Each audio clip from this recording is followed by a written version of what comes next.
se va a grabar. Entonces, también cualquiera que tenga algo que no quieren que se vea en su muro puede elegir entre apagar su cámara, que es perfectamente legítimo, o pues dejarnos ver si tienen colgado ahí su látigo y su traje negro en la pared de fondo. Y bueno, pues nos enteraremos todos. Yo no tengo ningún problema con eso, por supuesto, ¿no? Todo lo que sea legal, no hay ningún problema si ustedes quieren mostrar en las cámaras, ¿no? Y también si quieren apagarlas, es perfectamente legítimo, ¿no? Como ustedes prefieren.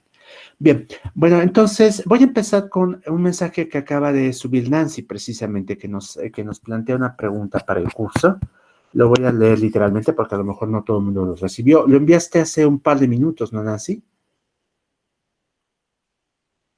Bueno, eso supongo que es un sí, porque ya no estoy viendo en la pantalla eso. Sí, sí. Bien, gracias, Nancy.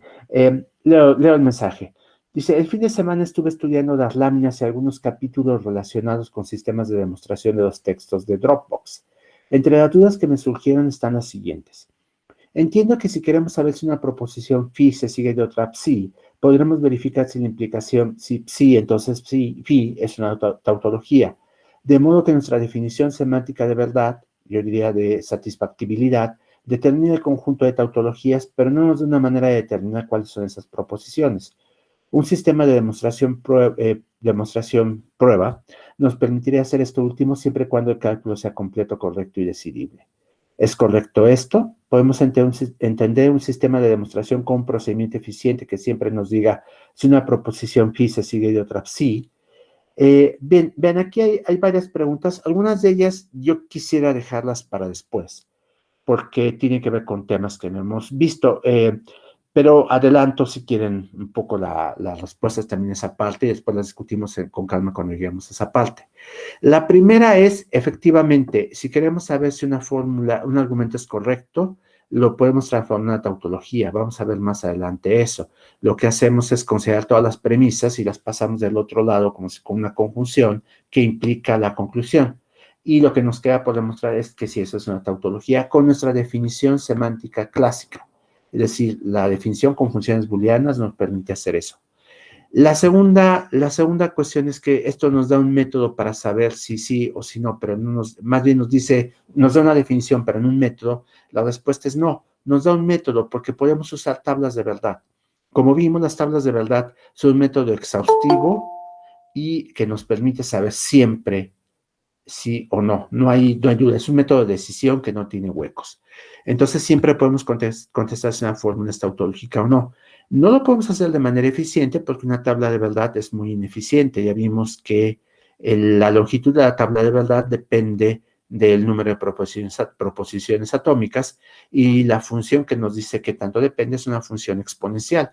Es decir, 2 atómicas nos dan 4 renglones, 3 atómicas nos dan 8 renglones, 4 atómicas nos dan 16 y esto sigue creciendo hasta que se sale de control, por supuesto, pero es decidible.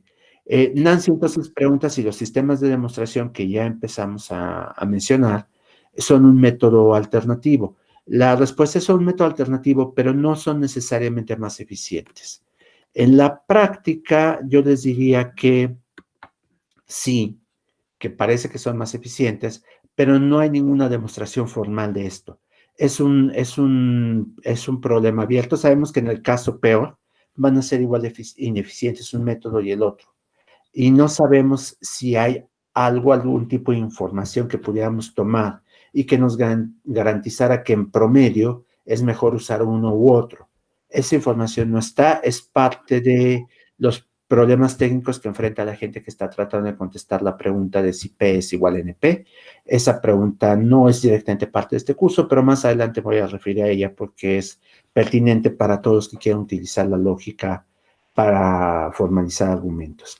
Entonces, por lo pronto, dejamos pendiente esa parte. Nada más les adelanto que la respuesta va a ser no. Desafortunadamente, no son mejores que las tablas de verdad. Nancy quería agregar algo. Sí, yo quería preguntarte, en esta parte donde digo que la definición semántica de verdad nos determina el conjunto de tautologías, pero no nos da una manera de determinar cuáles son. Sí, justo estaba pensando en que justo con tablas de verdad podríamos saber cuáles son todas las tautologías que existen, ¿no? O bueno, Uh todas -huh. tautologías que existan serán esas cuya tabla de verdad, pues, de verdadero, verdadero, ¿no? Etcétera. Ujú. Pero este método nos va a decir exactamente cuáles de todas las proposiciones que tenemos son, eh, Tautologías. son tautologías, o sea que en sentido estricto sí nos da una manera de determinar qué proposiciones son tautologías, cuáles de todas las que hay. Ujú. Pero pues sí, justo no es nada eficiente y tampoco el sistema de demostración lo va a hacer. Ujú. Exactamente, ninguno de los dos es eficiente y son muy ineficientes en un sentido muy, muy grande. Si tú lo planteas como un problema de decisión, como lo acabas de plantear ahorita, yo te doy una fórmula y te pregunto, ¿esta fórmula, esta tautología, es ineficiente en el sentido de que yo tengo que construir la tabla de verdad y la tabla de verdad es ineficiente? Pero también tú podrás preguntarte, ¿y si yo quiero un algoritmo, un método que me vaya generando todas las tautologías una por una? La respuesta es que esto es también bastante ineficiente. La forma en que lo puedes resolver, garantizado que va a funcionar, es la siguiente. Tú vas generando sistemáticamente todas las fórmulas posibles. Hay algoritmos para eso. Para quien le interese esto, en particular, un exalumno de doctorado y yo, un colega de Oxford y yo desarrollamos un método, es obra sobre todo del alumno, pero con directrices nuestras, que genera exhaustivamente todas las fórmulas de cálculo de proposiciones y lo hace eficientemente. Pero para cada una de ellas tendrías que verificar la tabla de verdad y esto es extremadamente ineficiente. Entonces, el problema no de decisión, sino de enumerar las tautologías Ajá. es muy ineficiente. Con sistemas de demostración pasa lo mismo. Si decides hacerlo no usando tabla de verdad, sino haciendo demostraciones, también es bastante ineficiente. Entonces, pensar que alguien nos puede decir, mira, te voy a construir la lista de todas las tautologías, pues matemáticamente es posible, por supuesto, si queremos quedarnos el reino de lo posible, y muchas veces en filosofía tendemos a hacerlo, la respuesta es que sí, sí se puede, ¿no? Pero si quieres pensar en términos de lo que es prácticamente posible, de lo que es humanamente posible, la respuesta es no, realmente no, no está al alcance de los seres humanos hacer esa lista de una manera que sea sensata. Ujú. Ok, sí, sí, esa justo era mi duda, como que creo que no la formulé bien, pero por ahí iba, justo. Muchas gracias, Francisco. ¿Nos pones la referencia de tu artículo con el matemático de Oxford y ¿Y tu alumno Santiago? de... Ajá, Claro, sí.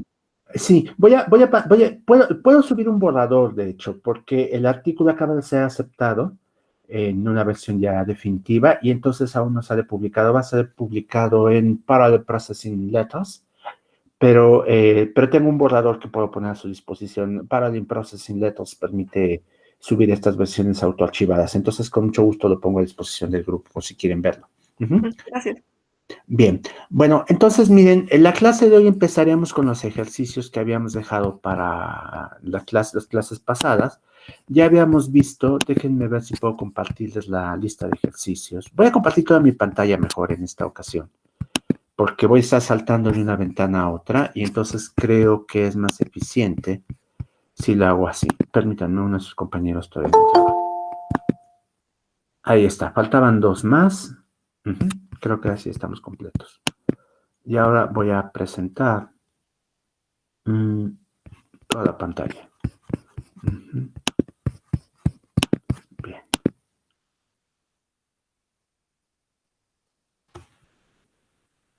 Perfecto.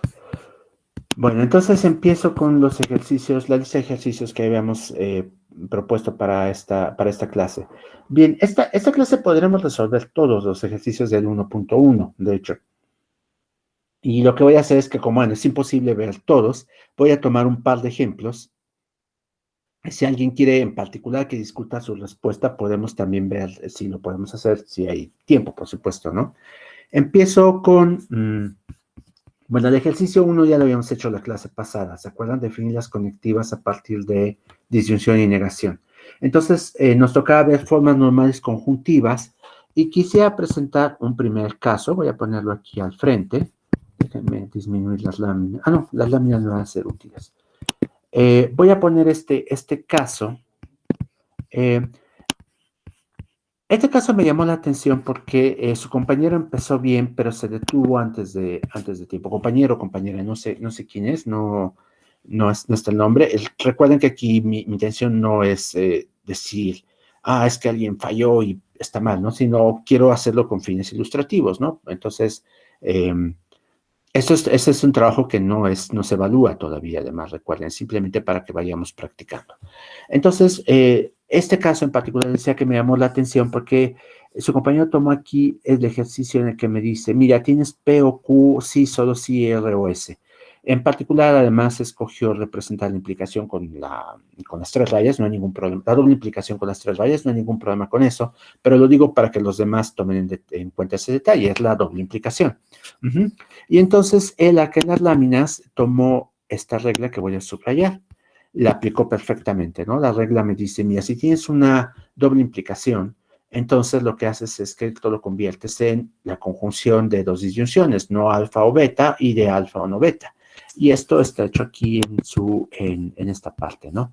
Pero después de haber hecho esto, en el siguiente renglón, lo que hizo fue simplemente, vean, nos va a salir negada no P o Q por un lado y por otro lado no R o S. Y entonces él aplicó De Morgan, lo cual está bien, que es algo que nos permite el segundo renglón. Y se quedó con esto, pero se dan cuenta que esto que él obtuvo no es todavía forma normal conjuntiva. ¿Por qué razón? Forma normal conjuntiva, acuérdense que es un conjunto de cláusulas ligadas por conjunciones. En este caso aquí tiene una conjunción en el centro, pero esa conjunción no se está ligando cláusulas, porque las cláusulas están formadas por disyunciones de literales. Y esto todavía no tiene disyunciones de literales. Vean, tomo por ejemplo este primer conjunto. A ver, no tengo forma de subrayarlo porque es una imagen, pero lo estoy recorriendo con mi cursor. ¿Se dan cuenta dónde era mi cursor en este momento? Bien, vean cómo lo que tenemos por un lado es la disyunción de esto, que sí son dos literales en disyunción, entonces esto podrá formar legítimamente parte de una cláusula, pero de este lado lo que tenemos es la conjunción de dos literales, y entonces no se cumple nuestra definición. Nuestra definición es, la cláusula tiene disyunciones de literales nada más. Aquí tendremos que haber aplicado una transformación adicional en la que convertimos esto utilizando la regla que ahora subrayo en las láminas, la regla 3, esta distributividad, la tendremos que aplicar para obtener ahora una, ¿cómo se llama? Una conjunción pero una cláusula legítima. La regla, bueno, aquí no la escribí, pero es la equivalente a la que nos dice que la conjunción se distribuye sobre la disyunción. Y aquí tendremos que distribuir P y Q sobre R o S para obtener solo disyunciones al final. Entonces, ese paso falta aquí en la lámina. Lo podríamos dar aquí directamente, pero tengo otras soluciones que me gustaría presentar. Si la persona que elabora esta lámina tiene duda de cómo dar ese paso, me puede contactar y yo le puedo enviar el desarrollo de qué seguiría aquí en este punto. O lo podemos hacer aquí si ustedes prefieren. A ver, déjenme ver si puedo hacerlo en el journal. Nada más que estas cosas toman tiempo, entonces no me gustaría que la clase se tardara demasiado, pero bien, vamos a tomar este caso, este lado nada más. Entonces, permítanme, voy a empezar a escribir, nada más voy a elegir el color adecuado. Vamos a hacerlo en rojo. Y ahora sí.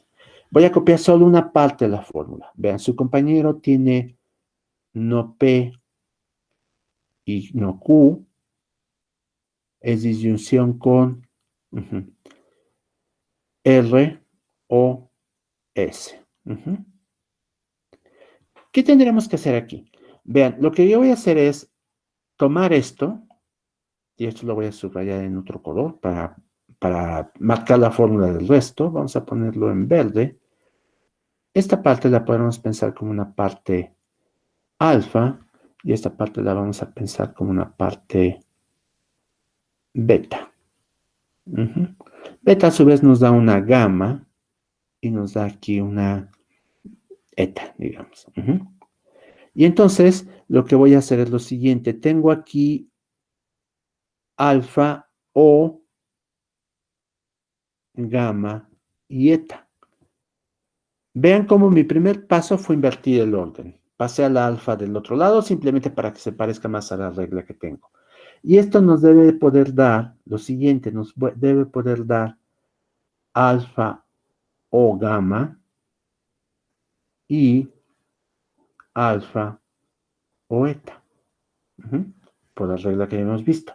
Bien, ahora cambio otra vez a rojo y lo vamos a hacer con la fórmula que precisamente desarrolló su compañero. Vean, entonces lo que yo tengo aquí, que mi parte alfa, que sería R o S, va a ir en disyunción con gamma, que en este caso es no P. Y entonces esto va ahora en conjunción con la otra parte, que sería nuevamente R o S. Permítanme, mi caligrafía no es muy buena, por esas razones que hago láminas. Ahora sí. Esta algo así parece R, ¿no? Y O, en este caso, no Q. Bien.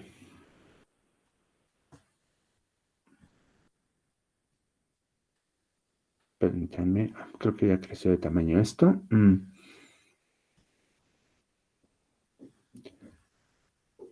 Ahí está. Nomás voy a llevarla a esta parte. Bien. Bueno. Ahí está, vean. Ya tenemos esta transformación. Esta parte ya se parece más a una forma normal conjuntiva. Y si le aplicáramos esta misma operación al lado derecho, lo que había hecho su compañero, terminaríamos. Aquí lo que podemos hacer, vean, es que como la disyunción es asociativa, podríamos suprimir los paréntesis y yo me quedaría con esto. R o S o no P y R o S o no Q. Perdón, esto no es un dibujo en 7. Ahí está, ahora sí, esto es una negación. Ahí está. Y eso tiene forma normal conjuntiva. Esa parte. La otra parte, pues una transformación similar nos va a llevar al mismo punto. Entonces, porque esto sí es forma normal conjuntiva, y ahora voy a pasarme a las láminas, permítanme.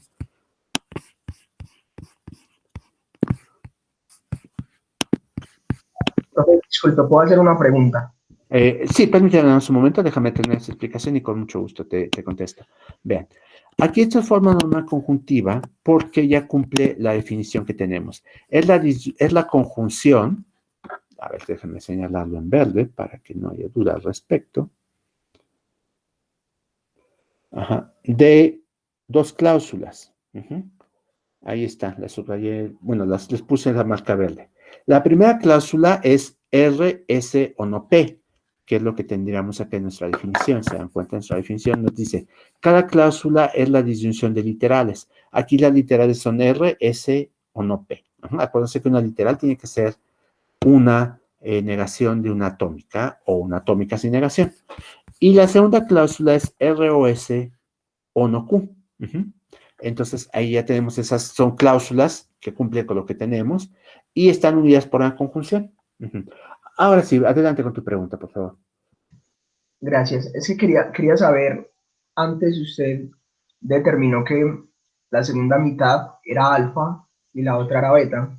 Yo quería saber, pues, cuál era la razón, o si podría ser igual si yo decidiera que la primer parte fuera alfa y la segunda beta. A ver, mira, esas decisiones son un tanto arbitrarias, por supuesto. El punto es que tú estás analizando una fórmula sintácticamente para ver si puedes aplicar una de las reglas que está aquí. Con el análisis que yo hice,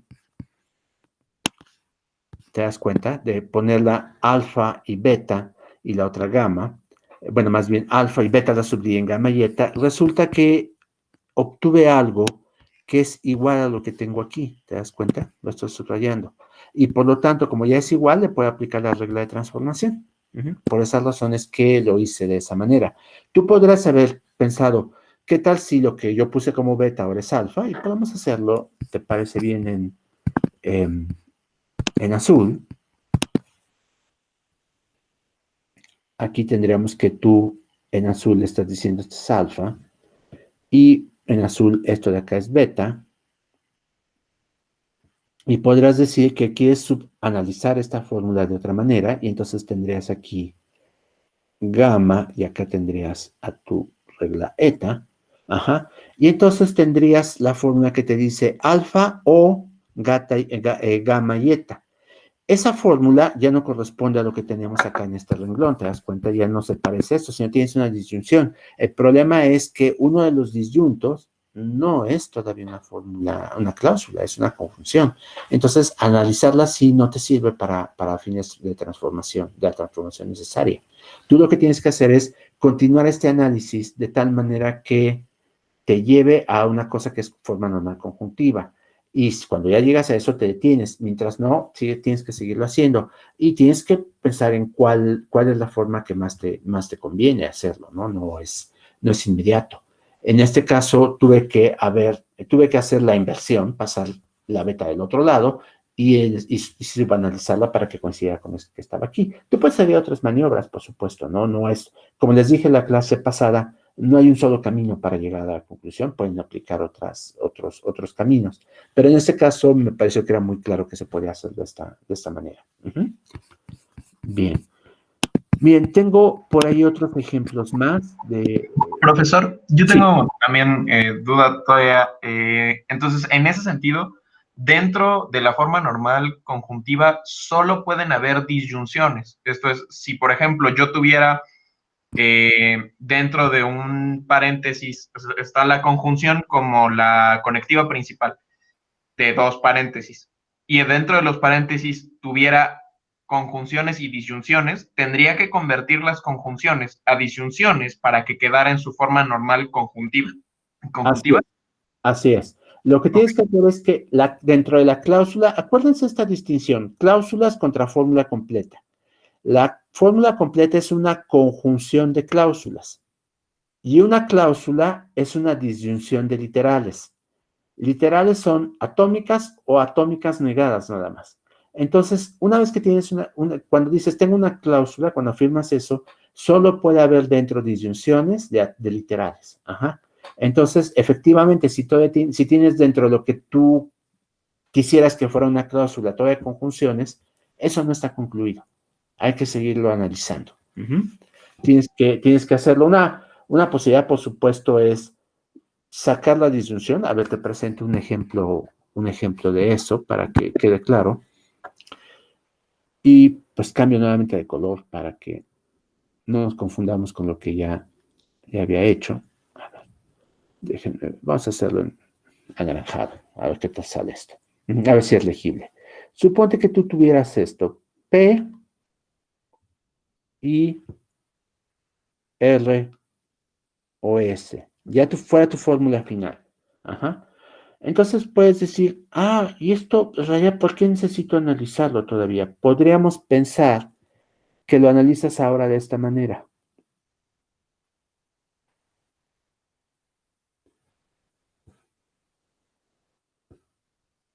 Ajá. Y entonces tienes dos cláusulas, ¿te das cuenta? Una de ellas, una de ellas con una sola literal y la otra con dos. Y entonces puedes decirme, pues me detengo ya, no tengo que seguir trabajando.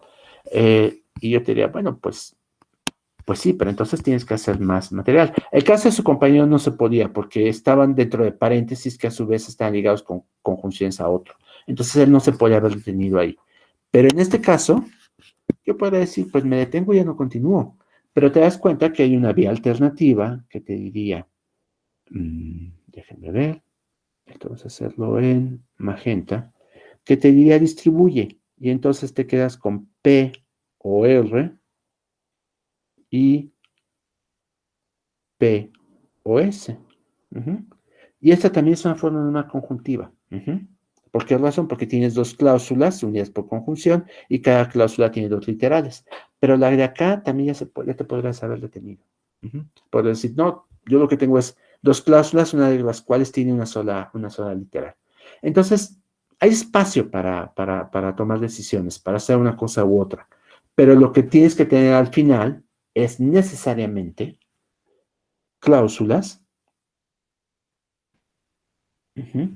dentro de las cuales solo tienes literales en disyunción. Pero, perdón, en ese caso la distribución sería P y R o P y S, ¿no? ¿Cuál, Y perdón? sería forma normal disyuntiva, según yo. ¿En cuál? En la que acaba de hacer. Ajá, a ver, déjame ver. Ah, tienes razón, discúlpame. Tienes Sí, no, razón. no se preocupe. Sí, tienes razón, perfecto. Tienes toda la razón. Claro, porque la conectiva que sería la principal es la disyunción, ¿verdad? Ajá, Sí. sí. Exactamente. Tienes toda la razón su compañero, perdón por mi distracción. No se Esto preocupe. nos habría dado esta otra fórmula. Sí. Ajá. Sí. Yo tengo dos dudas. Déjame por convertirla en ejemplo, grupo y sí, ahora regresamos contigo, porque no quisiera que este ejemplo quedara así. ok. Sí. A ver, adelante. Por ejemplo, si lo dejo en la forma no distribuida, todavía cuenta como una forma normal, conjuntiva, y sería en ese caso, por ejemplo, 2 CNF o 1 CNF. No, ¿Cuál sería de la... NF. ¿Uno? Sería 2 NF. Ok, Tomamos siempre la longitud de la cláusula, la longitud de la cláusula mayor. La mayor longitud es la que nos importa. Entonces, ok. si te quedas ahí, sería 2 NF. Y tienes razón, la otra se convierte en una forma normal disyuntiva. Sí, y tengo otra duda, rápido.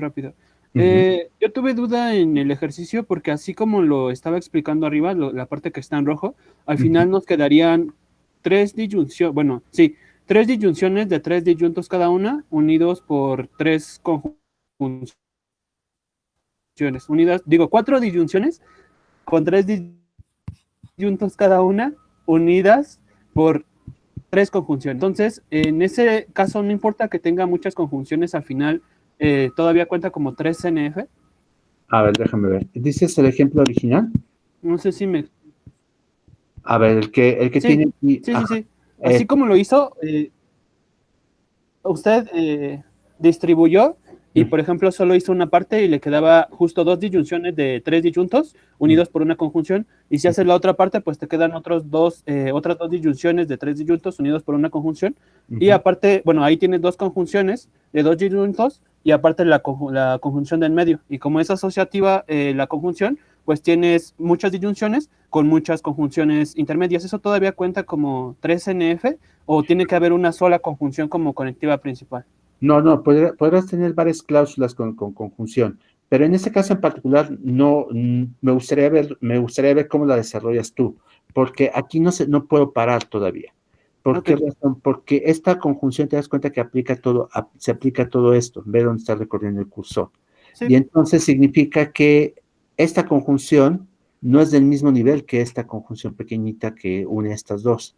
Por lo tanto, es que la conjunción es asociativa, la disyunción es asociativa, pero combinadas no son asociativas. Ajá, sí, ya que aplicas la distribución es cuando puedes asociar, ¿no? Exactamente, Ok. cuando lo puedes asociar. Cuando tienes solo conjunciones, solo disyunciones puedes asociar, pero entre sí no puedo mover libremente estos paréntesis y decir, mira, esta no es respuesta con la P y la no Q. Pero entiendo que tú estás diciendo que si transformara esto al final podría tener alguna otra opción, es muy probable que sí. Ok, vale, gracias. No, ¿de qué? Bien, ahora les decía que por aquí recibí otros ejemplos de otros compañeros. Creo que todo el mundo hizo esto. Voy a tomar uno al azar, realmente. No estoy pensando en ninguno. Entonces, a ver ¿qué tal? Bien, su compañero hizo una transformación más completa. Voy a hacerlo en un tamaño más grande porque a lo mejor no se lee. Y no he revisado si está bien, por supuesto, ¿no? Entonces, pero podemos verla aquí todos juntos, ¿no? Bien, lo que hizo es tomar esta misma, y aplicó la definición de la implicación, que no es no la misma que tengo yo, sino la clásica de P implica Q, P sí solo si Q es igual a P implica Q y Q implica P. Es legítimo, por supuesto. Mi impresión es que se lleva más tiempo, pero no necesariamente. A ver, aquí llegó a esto. Ajá, esto entonces sale negada, se convierte en esto, se convierte en esto. Esto nos lleva a la misma situación que ya estaba en el primer ejercicio que vi. Y lo que hizo después fue aplicar distribución. Y pues ya está lista. Simplemente yo borraría los paréntesis para que quedara claro que esta es una cláusula con 3, porque esta es asociativa, entonces no nos hacen falta en cada uno de los casos. Pero sí, es la conversión completa. Y para los otros ejercicios, pues es una situación similar, ¿no? Profesor, ¿eso cómo se leería en forma normal conjuntiva? ¿Como 3CNF? Exactamente, eso sea 3NF. Exactamente, es 3NF. Entonces, en la segunda, pues hizo algo similar. Yo supongo que bien, este primer paso está bien. Lo que hizo fue aplicar la definición de la implicación en términos perdón, la doble implicación en términos de la implicación. También se puede así. Llega al mismo resultado que llegaremos de la otra manera, por supuesto. Déjenme ver más brevemente los pasos. Por supuesto, niegas el antecedente, distribuyes y entonces ya tienes lo que... Aquí no hay ningún problema porque a la hora de negar lo que tienes es una disyunción. Más bien tienes que aplicar a la distribución acá y queda, sí, perfecto. Está perfecto. No hay ningún problema.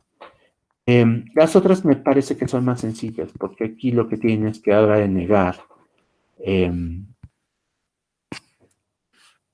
los va a llevar a donde queremos. Aquí esta negación, introduce esta y se vuelve una positiva.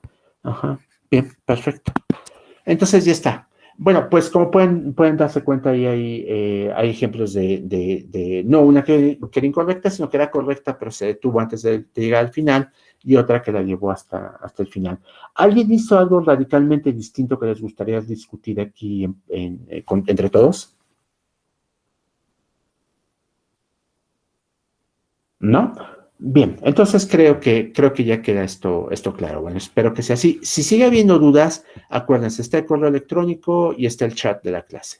Y podemos regresar al tema también la próxima clase, por supuesto. Bueno, ahora el siguiente ejercicio, voy a aprovechar aquí que su compañero lo tiene, es la pregunta sobre si eran tautologías, contradicciones o contingencias. En este caso es claro que la A es una contingencia porque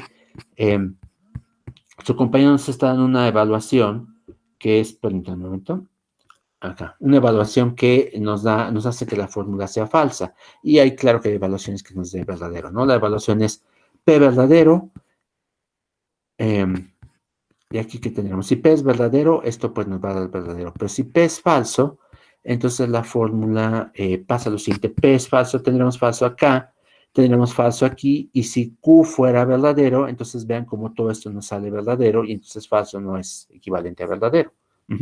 Entonces sí, ahí hay un buen ejemplo de una asignación que la hace verdadera y otra que la hace falsa y se vuelve contingencia. En cambio, la implicación, es decir, una fórmula muy parecida, pero la flecha solo va en una dirección, si es una tautología, porque vean, si P es verdadero, entonces el consecuente se vuelve verdadero, porque es la disyunción de P con otra cosa. No importa cuánto valga Q, esto nos va a dar verdadero. Si P fuera falso, ni siquiera tenemos que preguntarnos cuánto vale esto, porque falso implica verdadero, ¿se acuerdan? Entonces, es una tautología. Para el siguiente, el caso C, nos está diciendo que es una contradicción, que no es verdad que P implica Q, implique esto. Una forma abreviada de hacerlo es, su compañero hizo aquí una cosa más compleja, que además yo les diría que aunque su respuesta es correcta, no lo es en un sentido. Nos dice que hacer un par de modus ponens con esta equivalencia, pues todo sale. Pero realmente no nos demuestra que esta equivalencia valga. Porque para saber que esta equivalencia vale, tendríamos que hacer una tabla de verdad. Ese sería el método. Darnos una tabla de verdad y entonces sabemos que esto es el caso. Modus ponens pues, no lo puede aplicar porque el modus ponens es una parte de lo que vamos a ver después, que es la demostración sintáctica por medio de sistemas de demostración. O sea que sí lo puede hacer después en el futuro con otros métodos, y una vez que demuestre que si lo demuestran, entonces es una tautología y viceversa. Pero digamos que en este momento no eran las herramientas a emplear, sino las tablas de verdad. Entonces, no, su respuesta no es incorrecta, simplemente está usando herramientas que no son las que queríamos usar en este momento. Lo haríamos con tablas de verdad, pero yo diría que hay una forma abreviada. Observen esta negación que abarca todo. Digo, yo la verdad es que fui un poco perezoso al plantear ese ejemplo, porque lo que hice fue pensar en una tautología más o menos clásica y negarla para que me llegara una contradicción. Vean que lo que está dentro, esta parte sin la negación, todo esto es una tautología. ¿Por qué razón? Tendríamos que pensar en qué caso nos podría dar falso. Tendríamos que tener que esta implicación es verdadera y simultáneamente esta otra implicación adentro tendría que ser falsa. Y eso a su vez solo ocurre cuando esta parte es verdadera y esta parte es falsa. Entonces, aquí el valor crucial de verdad es el de P, ¿se dan cuenta? Para que todo esto funcione, P tendría que ser verdadera, para que yo me acercara a que esto fuera una contradicción.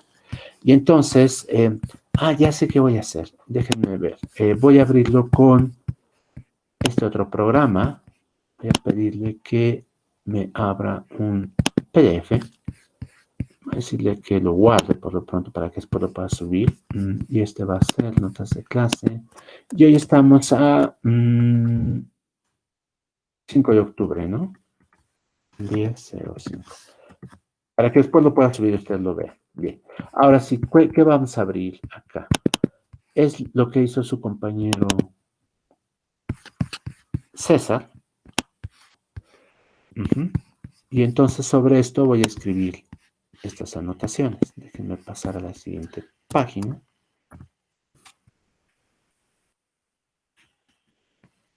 No me está dejando pasar.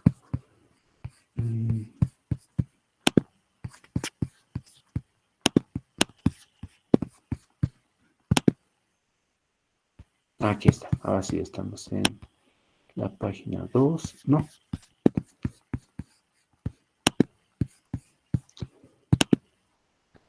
Perdonen, es que no tengo práctica suficiente con este programa.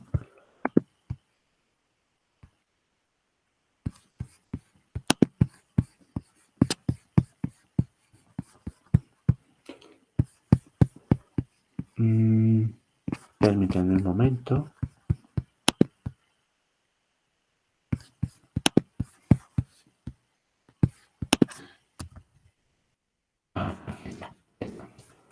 Perfecto. Ahora sí, voy a anotarlo. Permítanme. Vean, el punto es que para que esto fuera falso, digamos que este es nuestro objetivo, que aquí tenga falso y aquí tenga verdadero. Y de esa manera esto pues podría ser, no sería una tautología y al negarlo no me daría problemas, ¿no? Entonces yo quiero que esto de acá sea falso y entonces necesito que esta sea falsa y esta de acá sea verdadera.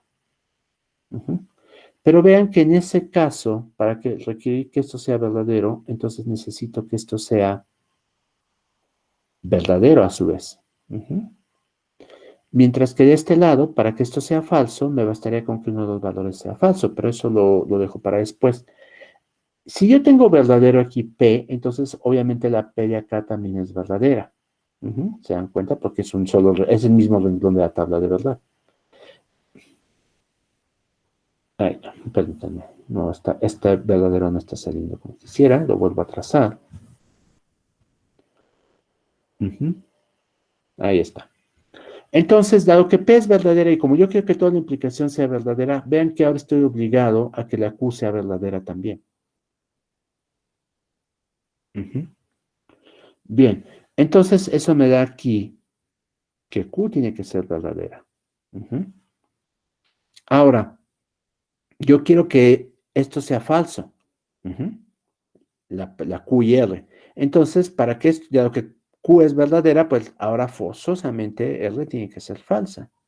Pero si yo pongo aquí falso, en esta misma R de acá voy a tener falso. Y por lo tanto, esto no puede ser verdadero, ¿se dan cuenta? Y mi ejemplo ya falló.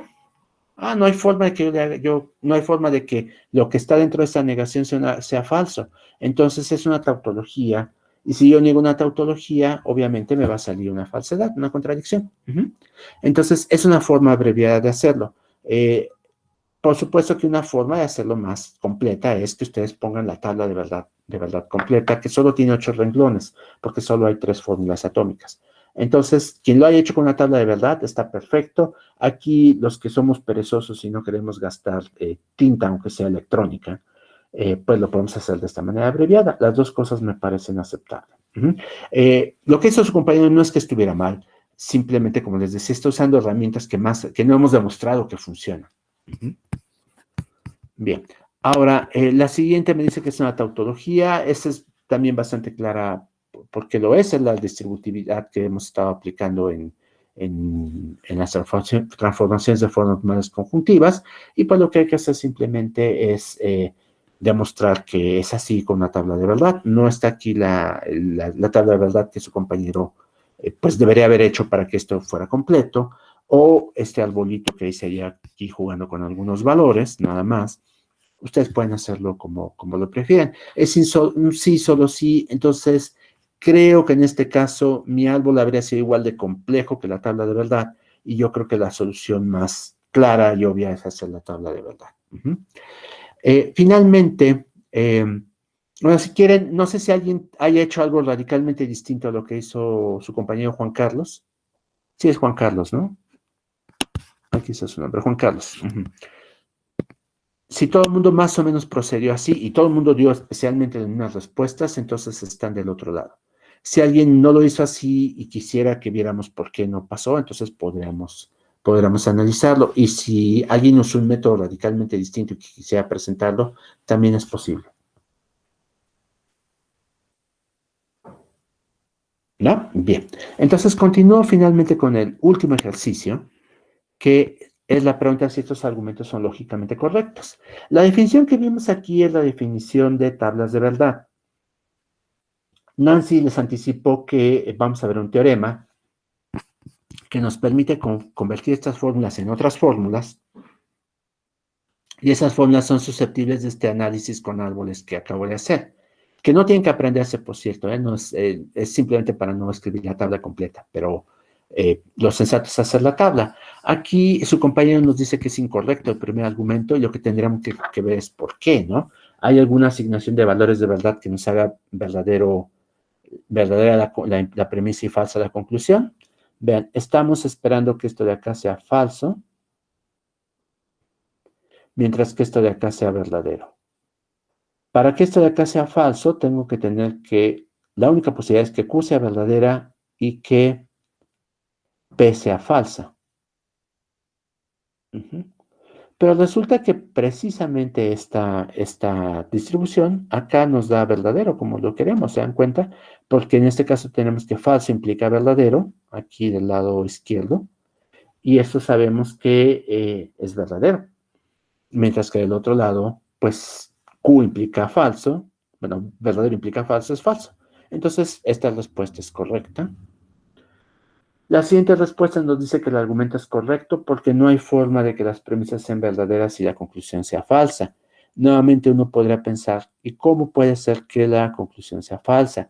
Haga la tabla de verdad, por supuesto. Aquí nuevamente yo estoy abreviando porque no quiero hacer la tabla completa, pero sin hacer la tabla de verdad, para que esto me diera falso, tendría que tener que P es verdadero y R es falso.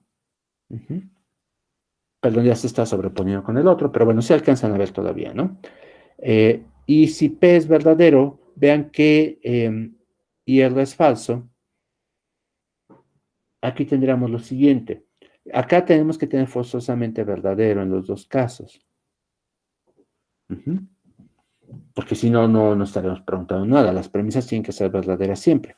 Entonces, si ya tenemos que P es verdadero, para que la primera premisa sea verdadera, Q tiene que ser verdadera, ¿se dan cuenta? No puede ser falso, porque entonces esto sería falso. Pero si Q es verdadera, porque P es verdadera, entonces en la segunda premisa, déjenme cambiar de color, la segunda premisa, en este caso, lo que vamos a tener es que Q es verdadera, yo sé que R es falsa, entonces me daría falso, no funciona. Entonces la única opción sería que Q fuera falso, y pues ya no funcionó, porque entonces la primera premisa no es verdadera. Entonces este argumento es, como dijo su compañero, Correcto.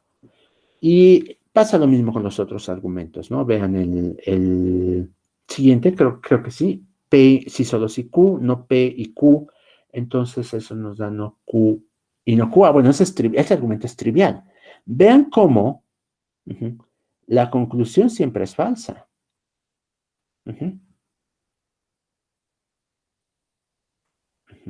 La conclusión siempre es falsa.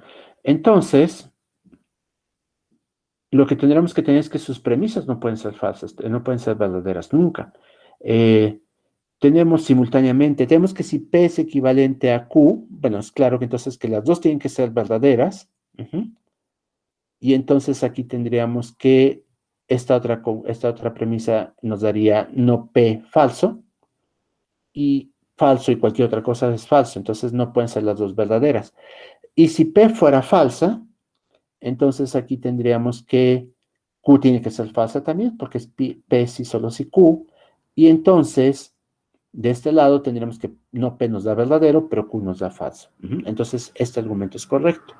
Si alguien tiene dudas, nuevamente tabla de verdad completa.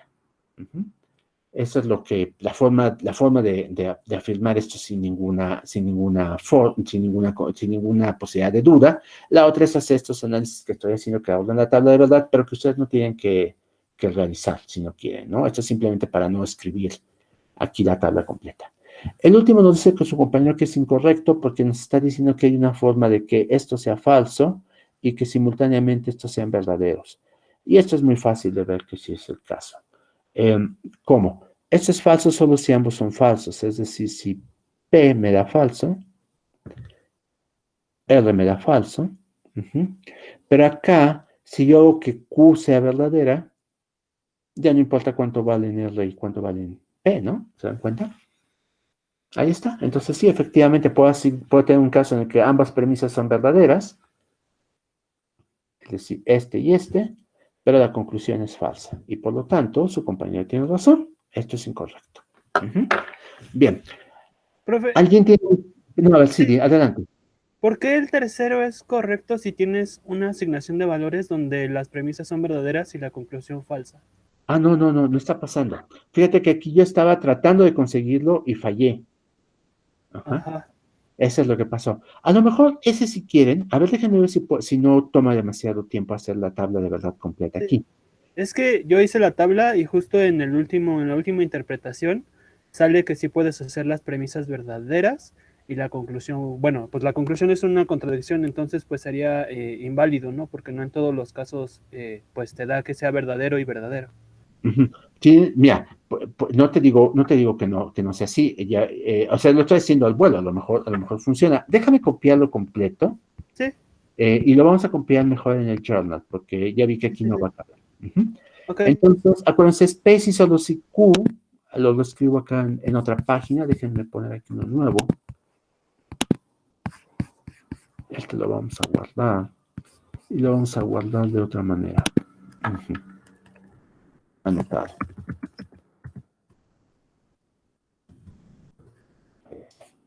Y ahora sí, ya tenemos uno nuevo. Entonces quedamos que el argumento es P si solo si Q. Y la otra es no P y Q. Y lo que tenemos de este lado es, recuérdenme, es Q y no Q, ¿no? ¿Sí estoy en lo correcto? Sí, A ver, sí, es así. bien. Y bueno, y están unidas por una conjunción las premisas. Sí. Ajá. Esto es aquí, coma, ¿no? Porque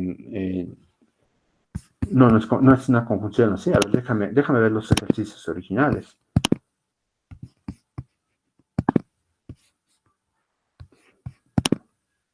Bueno, está con comas, pero Un coma. Sí. Tú lo puedes transformar en una conjunción, pero aquí la idea es, porque la idea es que tienen que ser simultáneamente verdaderos, y eso es equivalente a tenerlos en conjunción, pero sí, no sí. lo vimos, no la definición formal que vimos, ¿no? Ok. Entonces yo tendría aquí P, tendría Q y tendría R, y los valores de verdad serían, a ver si acaso escribimos aquí, verdadero, verdadero, verdadero, verdadero, falso, falso, No hay R. No hay R, gracias. Estoy realmente distraído, tienes razón, entonces es mucho más simple. Ya está. Gracias, así va a caber, por supuesto, entonces, ahí está. Verdadero, verdadero, falso, falso, sí, hay que tener el otro, ¿no? Verdadero, falso, verdadero, falso, y vamos a ver si aquí no hay un problema con esto, no, P nos daría pues falso, falso, verdadero, verdadero, verdadero, verdadero, y luego no P y Q nos va a dar en este primer renglón, pues falso, porque no P es falso, falso, este nos va a dar no P y Q, nos va a dar falso también, ¿no? Déjenme ver porque es Q y no P, ajá, falso. Este nos da verdadero y este nos da falso. Y finalmente de este lado tenemos Q y no Q, que ya sabemos que en todos casos es falso, ¿no? Profe, perdón, le puso 5 renglones a la conjunción. Cierto, permíteme. No sé. Sí, ya vi lo que hice. Perdón, es que es todo, en mi pantalla no se ve del tamaño adecuado. Ajá, entonces, a ver, y este también tiene 5 renglones. Ahora, ahora sí, déjenme cambiar otra vez. Y ahora sí, este es falso. Y falso. Y acá tenemos falso, falso. La inversión de... bien, ahora sí. Tendríamos que en el primer renglón esto es falso por no P, en el segundo renglón es falso, en el tercero es verdadero, porque no P nos da verdadero y Q es verdadero, y en el tercero tenemos falso. Entonces ahora sí estamos de acuerdo. Veamos en qué renglones, me cambio de color, cuáles son los que nos interesan, los que tenemos la... me falta el sí, solo sí, ¿verdad? Discúlpenme. P, sí, solo sí. Q. Ahí está. Y aquí vamos a tener que en este caso es verdadero, falso, falso, verdadero. Y ahora sí, vamos a ver cuáles son los renglones que nos interesan. Tenemos que tener ambas premisas verdaderas.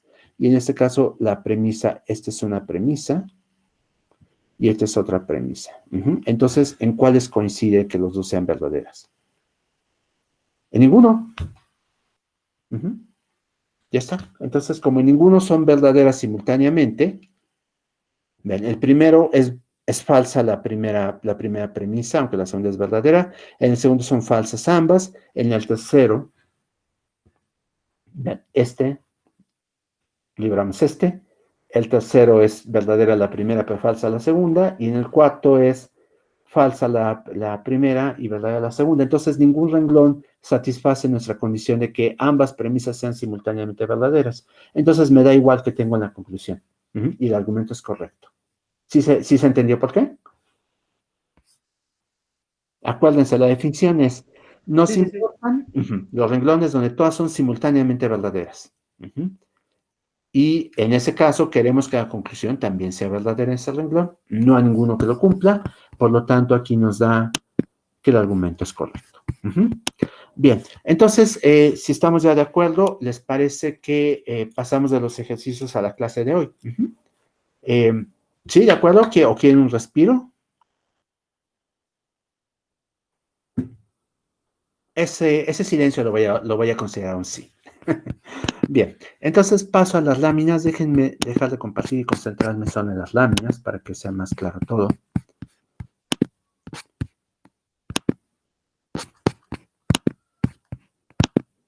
Aquí está. Bien.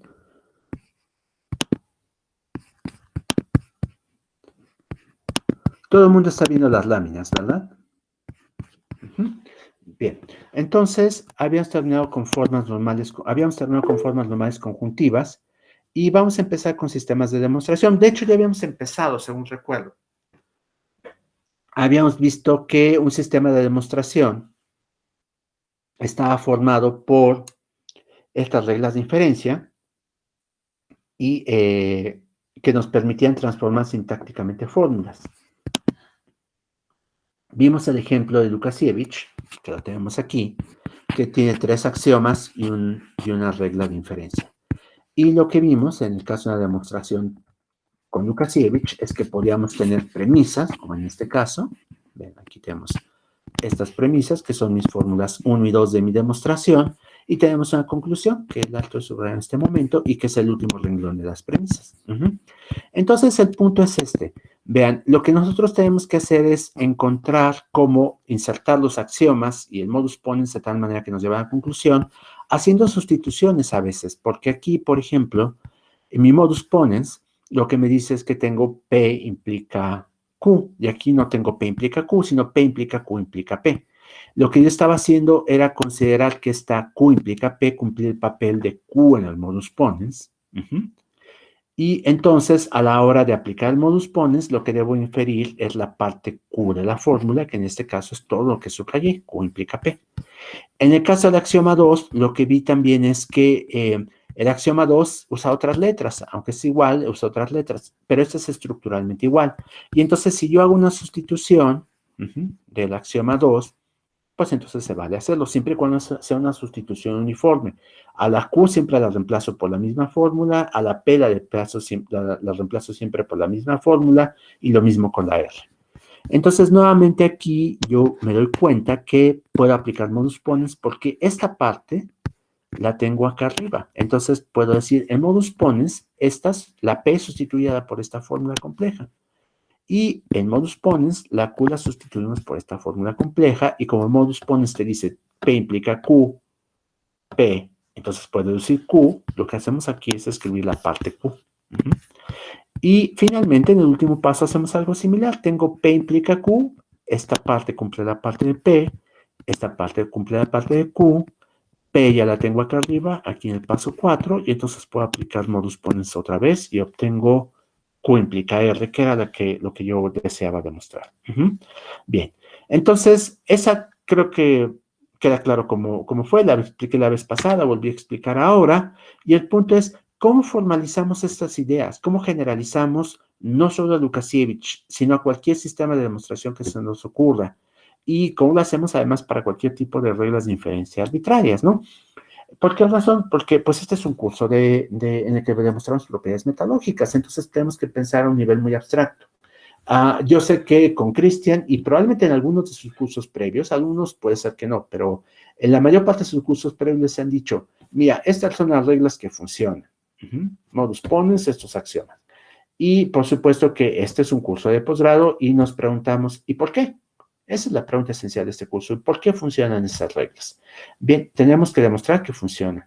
La respuesta es porque vamos a demostrar que funcionan, no porque me lo contó el profesor o no porque bajó un hada con su varita mágica y dijo, estas son las reglas buenas. Entonces, el primer paso de esta demostración consiste en generalizar, en ver esto mismo en una versión más abstracta. Y eso es lo que tengo acá. Esa es la definición formal de lo que es una demostración en cualquier sistema abstracto. Tenemos entonces un sistema de demostración al que voy a llamar S, puede ser cualquiera, y voy a decir que una demostración en S consiste en una sucesión de fórmulas, vean aquí le estoy subrayando, gamma 1 hasta gamma k, tal que se cumple lo siguiente. Vean, yo quiero demostrar, por supuesto, que de eta 1 hasta eta m se sigue z. ¿Sí? No son fórmulas concretas, son cualquier fórmula de cálculo de proposiciones que a ustedes se les ocurra. ¿Cómo voy a demostrarlo? Pues construir esta sucesión, y esta sucesión voy a exigir que pase lo siguiente. Yo me voy a fijar en un paso abstracto de la fórmula. Y ese paso puede cumplir una de dos características. O puede ser que ese paso sea exactamente, perdón, esto puse eta. No, perdón, esta es lo que estoy diciendo, que al final lo que tengo que tener es z. Y por supuesto que ese es un requisito que tengo que cumplir, pero para cualquier paso en la demostración, para cualquier i anterior o igual a k, se tiene que cumplir esto, que esa gamma i sea igual a una de las premisas. Es el caso más fácil. Me adelanto un poco, otra vez a Lukasiewicz. Vean, ese es el caso que tengo aquí con 1 y 2. La gamma I, gamma 1 en este caso, que es P, pues es una de las premisas. Y gamma 2, que es Q implica que P implica R, es la otra premisa. Entonces, es lo que estoy diciendo. Eso se vale en una demostración. Meter las premisas. Es el paso 1. Pero eso está bien fácil, ¿no? Porque lo único que hacemos es copiar lo que ya nos dieron. El punto es, ¿qué pasa si tenemos que aplicar reglas de demostración? Lo que tenemos que hacer es, primero, elegimos nuestra regla de inferencia favorita. En mi caso, yo elegí varias veces modus ponens o axiomas de Lukasiewicz. Elegimos nuestra regla y acuérdense que nuestras reglas tienen este formato. De las premisas alfa 1 hasta alfa n se sigue beta. Y lo que hago después es buscar en la fórmula, en las fórmulas que ya demostré previamente, una sustitución que me permita igualar las premisas de mi regla de inferencia con fórmulas que ya demostré. Es decir, esta sustitución es la que me va a decir que lo que tengo es estructuralmente igual. Y acá lo que voy a tener es que estas fórmulas son fórmulas previas. Estoy pidiendo, vean, estas fórmulas que son el mismo número que las que tengo en premisas. Tengo n premisas y entonces tengo aquí n fórmulas gamma i sub 1 hasta gamma i sub n. Y lo que estoy exigiendo es que ya hayan aparecido antes en la demostración. No se vale que la demostración ocupe cosas que van a aparecer después. Tienen que haber aparecido antes. Y lo que digo es que estructuralmente las premisas son iguales a estas fórmulas. Como dice Lukasiewicz, me adelanto nuevamente. Vean, en este caso, lo que tengo es que Q implica, esta de acá, es estructuralmente igual a un axioma. Bien. Porque la Q la sustituí por esta. Luego regreso a eso. Voy a hacer un ejemplo con estas, o este mismo ejemplo, voy a decir cuál es la sigma que estoy aplicando en cada paso. Bien. Y entonces, ya que tengo todo esto, pues estoy legitimado a insertar como fórmula iésima la conclusión de mi regla de inferencia. Pero no la conclusión tal y como estaba, por supuesto. Tengo que aplicar la sustitución, que es la que estoy notando aquí con sigma. En cada paso tendría que hacer eso. Encuentro la regla de inferencia que me gusta porque ya tengo las premisas de esa regla de inferencia estructuralmente iguales, y entonces saco la conclusión que tiene que ser estructuralmente igual. Cuando hago esto el número suficiente de veces tal que al final me quedo con la conclusión deseada, con la Z, entonces digo que ya tengo una demostración de esto. Eso es lo que hice en el caso de Lukasiewicz. Y yo creo que esto lo podemos ver nuevamente sobreponiendo cosas. Voy a abrir otro documento PDF. Este hay que guardarlo también. Y lo vamos a guardar como... para que lo suba después si ustedes lo puedan revisar.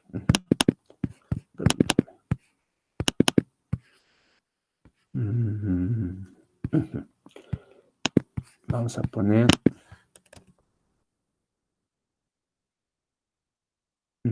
Hoy estamos a 10 y entonces esto sería el 5 y son las notas 2. Pero vale. Y ahora, ¿qué archivo vamos a abrir? Pues vamos a abrir estas notas.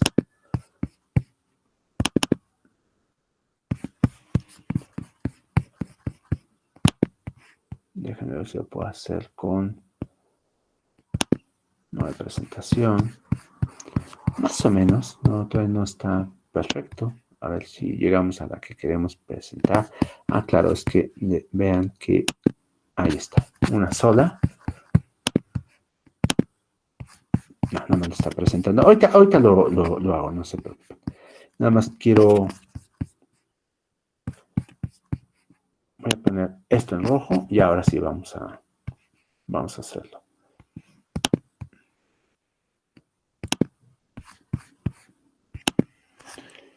Nadie está viendo nada, supongo, porque olvidé compartir pantalla, ¿verdad? ¿O sí lo están viendo o no? No se ve. No se ve. Bien, entonces permítanme salirme de modo presentación.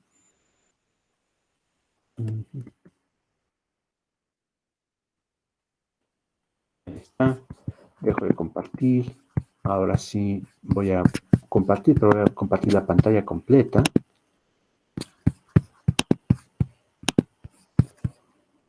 Mando a dormir.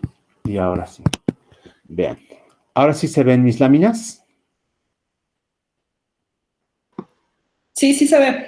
Perfecto. Entonces, Sí. déjenme llegar a ese punto para poder hacer la marca. Ujú. Casi estamos ahí. Ujú. ¿Sí? Este es el ejemplo que quiero. Bien, entonces, ya que tenemos esto, vean. Aquí lo que estoy haciendo. Perdón, mi pluma. Ujú. Es, en las premisas, pues, esto es la gama 1. Vamos a ponerles aquí su...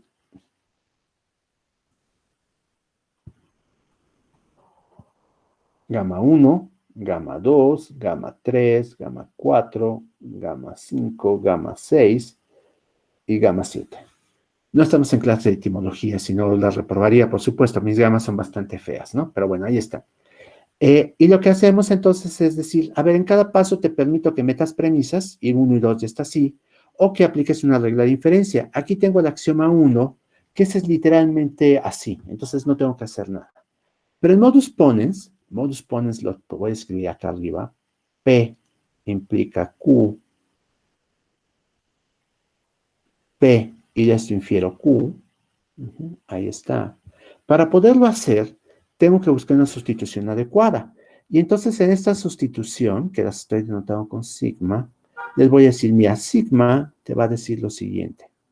En sigma lo que tienes que hacer es que a P la vas a cambiar por P, no hay ningún problema con eso, pero a Q la vas a cambiar por Q implica P. Ahí está. Entonces, modus ponens me dice, concluye Q, pero no Q como estaba, sino Q en donde a Q lo cambias por Q implica P. Ah, es precisamente lo que hice aquí, ¿se dieron cuenta? Q implica P. Ah, perfecto, entonces sí apliqué modus ponens. En el paso 2 me lo salto porque no va a caber aquí, pero el paso 3 hice una cosa parecida, vean. Yo tengo que aplicar modus ponens y que es P implica Q y P y eso se sigue Q, pero no se ve obvio, ¿no? Entonces lo que hago es pensar nuevamente en una sigma que voy a definir así. En este caso, en esta sigma, a P la estoy reemplazando por Q implica que, déjenme ver, que P implica R. Y a Q la estoy reemplazando por Q implica que P implica Q implica R. Esta es una R y ahí ya cierro. Entonces, modus ponens me dice, tú debes contar con P implica Q, y aquí la demostración me está diciendo en el paso, eso lo tienes en el paso 5, la parte P implica Q. Es cierto, tengo todo eso. En el paso 2 debes tener la parte P nada más, y es cierto, en el paso P tengo en el paso 2 tengo la parte P nada más, ¿se dan cuenta? Q implica que P implica R. Entonces, en este paso puedo introducir la parte Q, por lo que me dice modus ponens, pero Q en este caso está siendo representada por Q implica P, implica Q implica R. Y de esa manera ya tengo todo esto. Bien, esto pues va a quedar grabado pues no para la posteridad, pero para el resto de este curso en la grabación que estamos haciendo. Y ahí yo espero que puedan ver esto, porque no lo voy a poder grabar usando el journal, porque me salí hacia la otra lámina. Pero queda claro cómo lo hice. Déjenme hacer el último paso, es muy similar. En el último paso, lo que estoy haciendo es esto. Aquí mi sigma, voy a ponerla acá de esta manera, sigma, de este paso. Lo que tengo es que a P lo estoy reemplazando por Q implica P. Y a Q lo estoy reemplazando por Q implica R. Entonces, vean, les estoy diciendo que en el 6 tengo la parte P implica Q. Y en el 4 tengo la parte P. Aquí está. Entonces, 4 Se pone un poquito. 4 y 6. Entonces, como tengo las premisas de mi modus ponens, puedo sacar la conclusión, pero en ese caso la Q está siendo representada por Q implica R. ¿Se dan cuenta que eso es lo que escribí? Y entonces de esa manera concluye esto. ¿Dudas?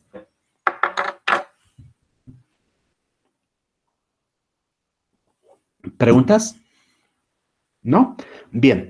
Entonces, yo sé que esto a lo mejor les va a plantear preguntas después, pero porque es el concepto esencial de esta parte del curso, la definición de una demostración en términos abstractos. Es realmente a lo que venimos aquí, no a repetir lo que ustedes ya sabían, que en cierta forma es lo que había visto esta clase de hoy, sino vamos a hacer cosas nuevas. Entonces, esto es nuevo. Yo les pediría, revísenlo por favor en las notas. No recuerdo que esté expuesto con esta claridad en ningún texto que yo haya leído, pero a lo mejor hay algo similar en el de Ballwise, que ya deben contar con él. Pero si no, el chat está abierto mi correo electrónico, pueden plantearme dudas de aquí al lunes próximo. Regreso entonces a las láminas.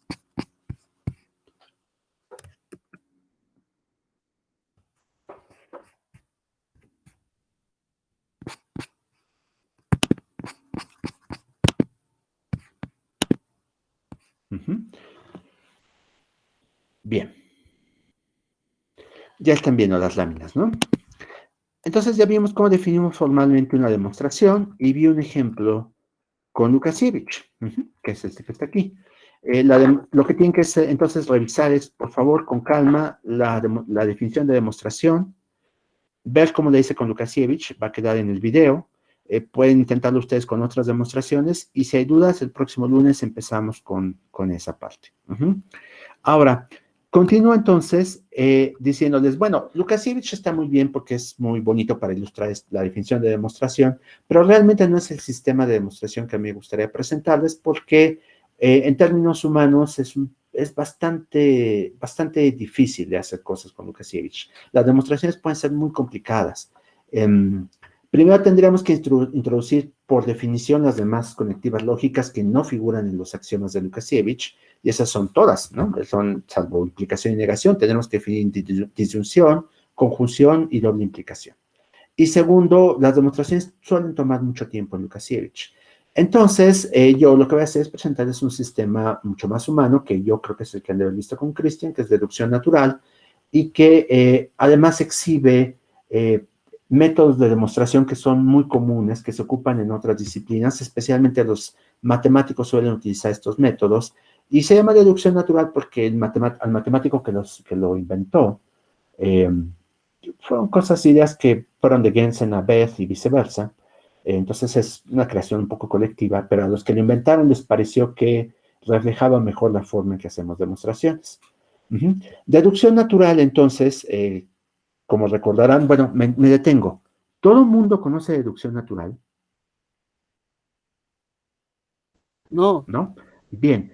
No. Bien, perfecto. Yo supongo que todos los que estuvieron con Christian llevaron deducción natural. Sí. Sí. Bien, perfecto. Ahora, el que me dijo no, ¿podrías decirme, es que no veo tu nombre, ¿podrías decirme, por favor, qué sistemas aprendiste antes?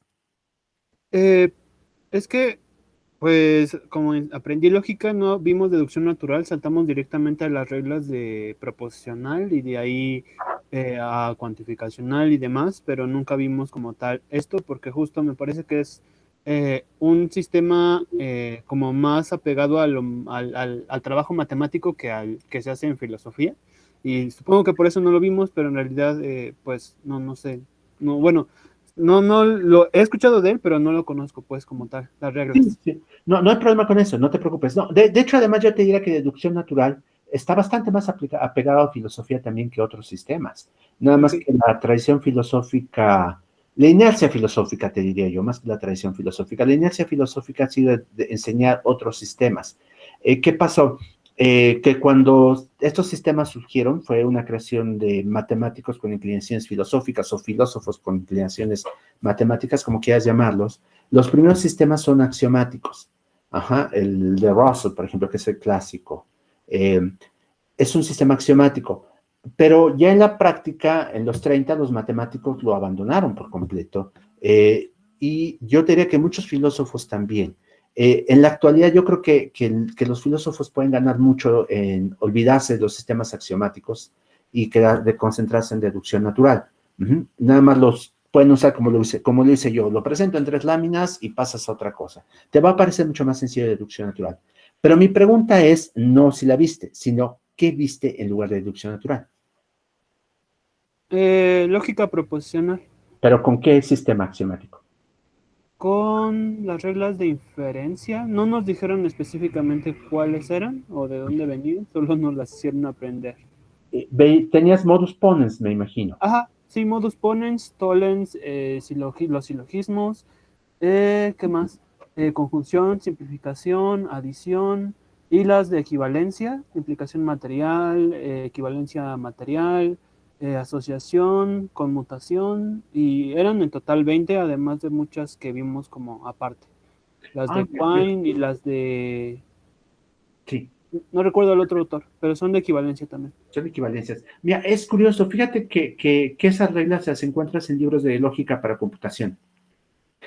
Un tiempo, una serie de escritores muy influyentes en el área adoptaron esas reglas. Y hay un libro que se llama Matemáticas Discretas para computólogos y está basado en esas reglas precisamente. Y recuerdo que cuando yo estudié filosofía, alguno de mis profesores ocupó esas reglas. Deducción natural no te va a parecer más complicada, de hecho te va a parecer más fácil. Nada más que aquí el punto es que vamos a hacer relativamente pocas demostraciones y nos vamos a concentrar en las propiedades metalógicas. Entonces, no te asustes, esto no es más complicado que lo que viste, de hecho es más simple. Todos los demás ya conocen deducción natural, asumo entonces, ¿no? Bueno, ese silencio es un sí. Sí. Bien. Bueno, entonces, ¿cómo son las reglas de deducción natural? Bien, las reglas de deducción natural son muchas. Esa es el primer atributo que podemos darles. Y yo sé que muchos aristotélicos van a decir eso no es un atributo de las reglas, es un atributo del conjunto de las reglas. Pero no importa, es un hecho. Son muchas. Pero no importa que sean muchas, son fáciles de entender porque vienen casi todas en pareja.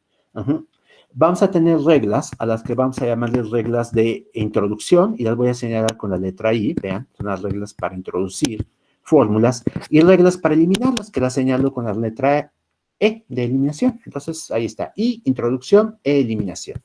Y vamos a meter algunas reglas más, contradicción, sustitución y falso. Voy a meterlas con otros nombres ligeramente distintos y voy a utilizar además lo siguiente, voy a utilizar el símbolo T que va a decir, vas a representar el valor de verdadero, y el símbolo bottom, o falso, una T invertida, que va a representar eso, ¿no? Esos no son parte de mi lenguaje, pero van a ser dispositivos auxiliares en las demostraciones. La característica esencial de deducción natural, además, es que nos permite agregar hipótesis adicionales. Acuérdense, ahorita tenemos premisas que son, como dice su etimología, regalos, son cosas que nos dan desde el principio para trabajar. Pero además, deducción natural nos va a permitir hacer préstamos. Va a decir, mira, necesito algo provisionalmente, préstame una fórmula más. Y yo digo, sí, adelante, ahí está. Solo que hay una obligación de devolver esas fórmulas de alguna manera, de pagarlas, y esa es de acuerdo con una regla de deducción natural. Ahorita se va a ver más claro esto. Vean, las reglas más fáciles son las de introducción y eliminación de la conjunción. Son reglas muy fáciles de entender. Si ustedes en la demostración ya tienen P y ya tienen Q, pues ustedes pueden introducir la fórmula P y Q. Intuitivamente es claro por qué, ¿no? Ya demostraron P, ya demostraron Q, las dos son verdaderas, entonces la demostración, la conjunción debe serlo también. Y la regla de eliminación me dice, mira, si tú tienes P y Q, o sea, ya demostraste P y Q, entonces puedes demostrar P, puedes decir, mira, aquí está P, estás eliminando a uno de los conyuntos. Y pues se vale la versión en el otro orden. Demostraste P y Q, te puedes quedar con Q nada más. Entonces, estas dos son muy fáciles, ¿se dan cuenta? Son cosas que uno podría esperar fácilmente en nuestro sistema de demostración. Su compañero decía que él había aprendido otras reglas. Es probable que tenga una regla equivalente a esta en las reglas que él aprendió. En el caso de la disyunción tenemos también una regla que nos dice, puedes introducir la disyunción. Aquí está. ¿Y cómo lo podemos hacer? Si tienen P, se vale introducir P o Q. Y si tienen Q, se vale introducir P o Q. Es decir, son dos porque pueden introducir un disyunto, ya sea al principio o al final de la disyunción, como ustedes quieran. Para eliminar la disyunción, en cambio, vamos a hacerlo de una manera distinta. Es una regla que requiere una hipótesis. Y la regla va a ser así. Ustedes tienen ya demostrado, bueno, ya lo demostraron, se los dieron como una premisa P o Q. Ahora, ustedes quisieran demostrar R a partir de esto, a partir de P o Q. ¿Cómo lo hacen? Lo que hacen en mi presentación es abrir una caja que dice, mira, yo te voy a prestar algo. Y lo que te voy a prestar es esta P. Esta es una hipótesis adicional. Y te voy a exigir que al final de esta caja termines con la fórmula que tú quieres demostrar, la R. Ahora, no basta eso. Necesito que simultáneamente o más adelante en tu demostración, abras una caja en la que te voy a prestar Q, el otro disyunto. Y al final de esto, tienes que llegar a la misma conclusión que llegaste con P. Y si en los dos tienes la misma conclusión, se vale que la saques y que la introduzcas en tu demostración. ¿Por qué? Piénsenlo de esta manera. P o Q vale cuando vale o P o vale Q, porque esa es la definición de la disyunción. O vale uno o vale el otro. Ustedes no saben cuál necesariamente. Entonces, como no saben cuál, van a asumir que es el primer disyunto, que es esta primera caja, y van a llegar a una conclusión. Y después, pues porque es el otro disyunto, abren una caja con ese disyunto, siguen su demostración y llegan a la misma conclusión. Si los dos disyuntos los llevan a la misma conclusión y saben que alguno de ellos tiene que ser el caso, entonces la conclusión es que, pues sí, él no debe estar ahí, ¿no? Porque sigue de cualquiera de los dos. Esa es la forma en que funcionan las reglas con hipótesis. Yo les dejo agregar algo a su demostración, pero es un préstamo. Tienen que cerrar esa caja, y ese cerrarla es decir, pagaron el préstamo, y vamos a ver qué condiciones se imponen para ese caso. En el caso de la disyunción son dos cajas, una con cada uno de los disyuntos al frente, y la misma conclusión en los dos casos. Acá en la implicación, en la regla de introducción de la implicación, tenemos también cajas. Ustedes quisieran demostrar que P implica Q. Ese es su objetivo. ¿Cómo lo demuestran? Abren una caja en la que les presto P, y ustedes, al final de esta caja, logran demostrar Q. Entonces, en este caso, yo les permito que cierren la caja y que extraigan de ahí P implica Q. Bien. Eliminación de la implicación. Esto es muy simple. Si se dan cuenta, es el modus ponens, simplemente con otro nombre, para hacerlo dual de la introducción de la implicación. Tienen P implica Q, tienen P, deduzcan Q. Esa es la eliminación de la implicación. Ahora, hay más reglas. Les decía que son muchas. Esa es su desventaja, entre comillas, pero son reglas intuitivas. La introducción del bicondicional. ¿Cómo lo pueden introducir? Pues ustedes quieren concluir P si solo si Q. ¿Qué hacen? Demuestran que P implica Q y demuestran que Q implica P. Y si lo consiguen, entonces se vale que tengan P si solo si Q. También esta es intuitiva. Yo creo que lo han hecho en otras ocasiones. La eliminación del bicondicional. Si ustedes tienen P si solo si Q, pueden introducir en su demostración P implica Q. Y si tienen ustedes P si solo si Q, pues también se vale que introduzcan la implicación opuesta. Q implica, aquí está, Q implica P. También esto, pues, era de esperarse, ¿no? Las siguientes dos reglas son reglas un poco complicadas, porque no es tan obvio que están haciendo lo que dice en su nombre. La primera se llama la introducción de la negación. Y funciona así. Ustedes abren una caja con una hipótesis, nuevamente es un préstamo. Y si al final de esa hipótesis ustedes llegan a una contradicción, ahorita vamos a ver cómo se hace, entonces se vale que cierren su caja con la negación de la hipótesis. Por eso se llama introducción de la negación, porque ustedes lo que están haciendo es introducir una fórmula negada. Ahora, ¿cómo llegamos a esta contradicción? ¿Cómo llegamos a este simbolito de falso? Bien, llegamos de esta manera. es la otra regla que me dice, mira, suponte que tú en una demostración tienes P. Y en esa misma demostración tienes no P. Entonces, lo que puedes hacer es introducir el símbolo de falso. Este símbolo de contradicción. Si ya llegaste a demostrar P y no P, entonces puedes hacer esto. ¿Cómo se llega a demostrar P y no P? Ustedes dirán, la lógica clásica lo que quiere evitar son las contradicciones. Normalmente lo vamos a hacer si ustedes corren con la mala suerte que yo les diga premisas contradictorias, eso va a ser el caso, o bien si ustedes dentro de una caja, justo para obtener esta negación, lo que hacen es obtener meter una hipótesis que saben que se contradice con algo que ya tenían. Bien. Ahora, la siguiente regla, que es la regla falso, me dice, mira, si yo te doy este simbolito falso, también se vale que tú introduzcas cualquier cosa. Esto va a decir, oye, eso no es como magia. Yo les voy a decir, pues no, realmente el punto es, preséntame primero este símbolo. Pero el momento que tú lo presentas, ya se vale cualquier cosa. Piénsenlo de esta manera. Ustedes están discutiendo con alguien y esta persona es muy argumentativa, pero logran arrinconarlo y hacer que acepte que, no sé, y perdón, es un enunciado en el que yo no creo definitivamente, pero van a hacer lo que acepte que el América es el mejor equipo del mundo. Y dicen, bueno, pero antes habías dicho otra cosa, y entonces siguen argumentando con él y lo logran arrinconar y reconoce que el América no es el mejor equipo del mundo. Yo no sé si el América es el mejor equipo del mundo o no lo es, digo, eso se los dejo a ustedes. El punto es que lo están haciendo reconocer con sus propias premisas que P y que no P, ¿se dan cuenta? Es un enunciado y su negación. Entonces, si alguien acepta eso y después sigue discutiendo con ustedes, realmente están perdiendo el tiempo, ¿se dan cuenta? Porque cualquier cosa se puede seguir de eso.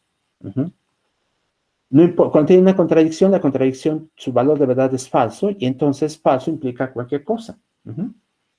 Si la implicación es falso, implica verdadero, la implicación es verdadera, y si tienen falso, implica falso, también es verdadera. Entonces se vale cualquier cosa, y por lo tanto, una vez que ustedes tienen un falso, yo les doy el permiso de poner lo que ustedes quieran.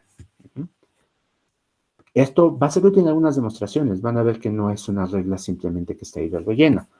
Esta otra regla, en cambio, la verdadero, no le he encontrado yo ninguna utilidad todavía en la práctica, pero está ahí como una dualidad.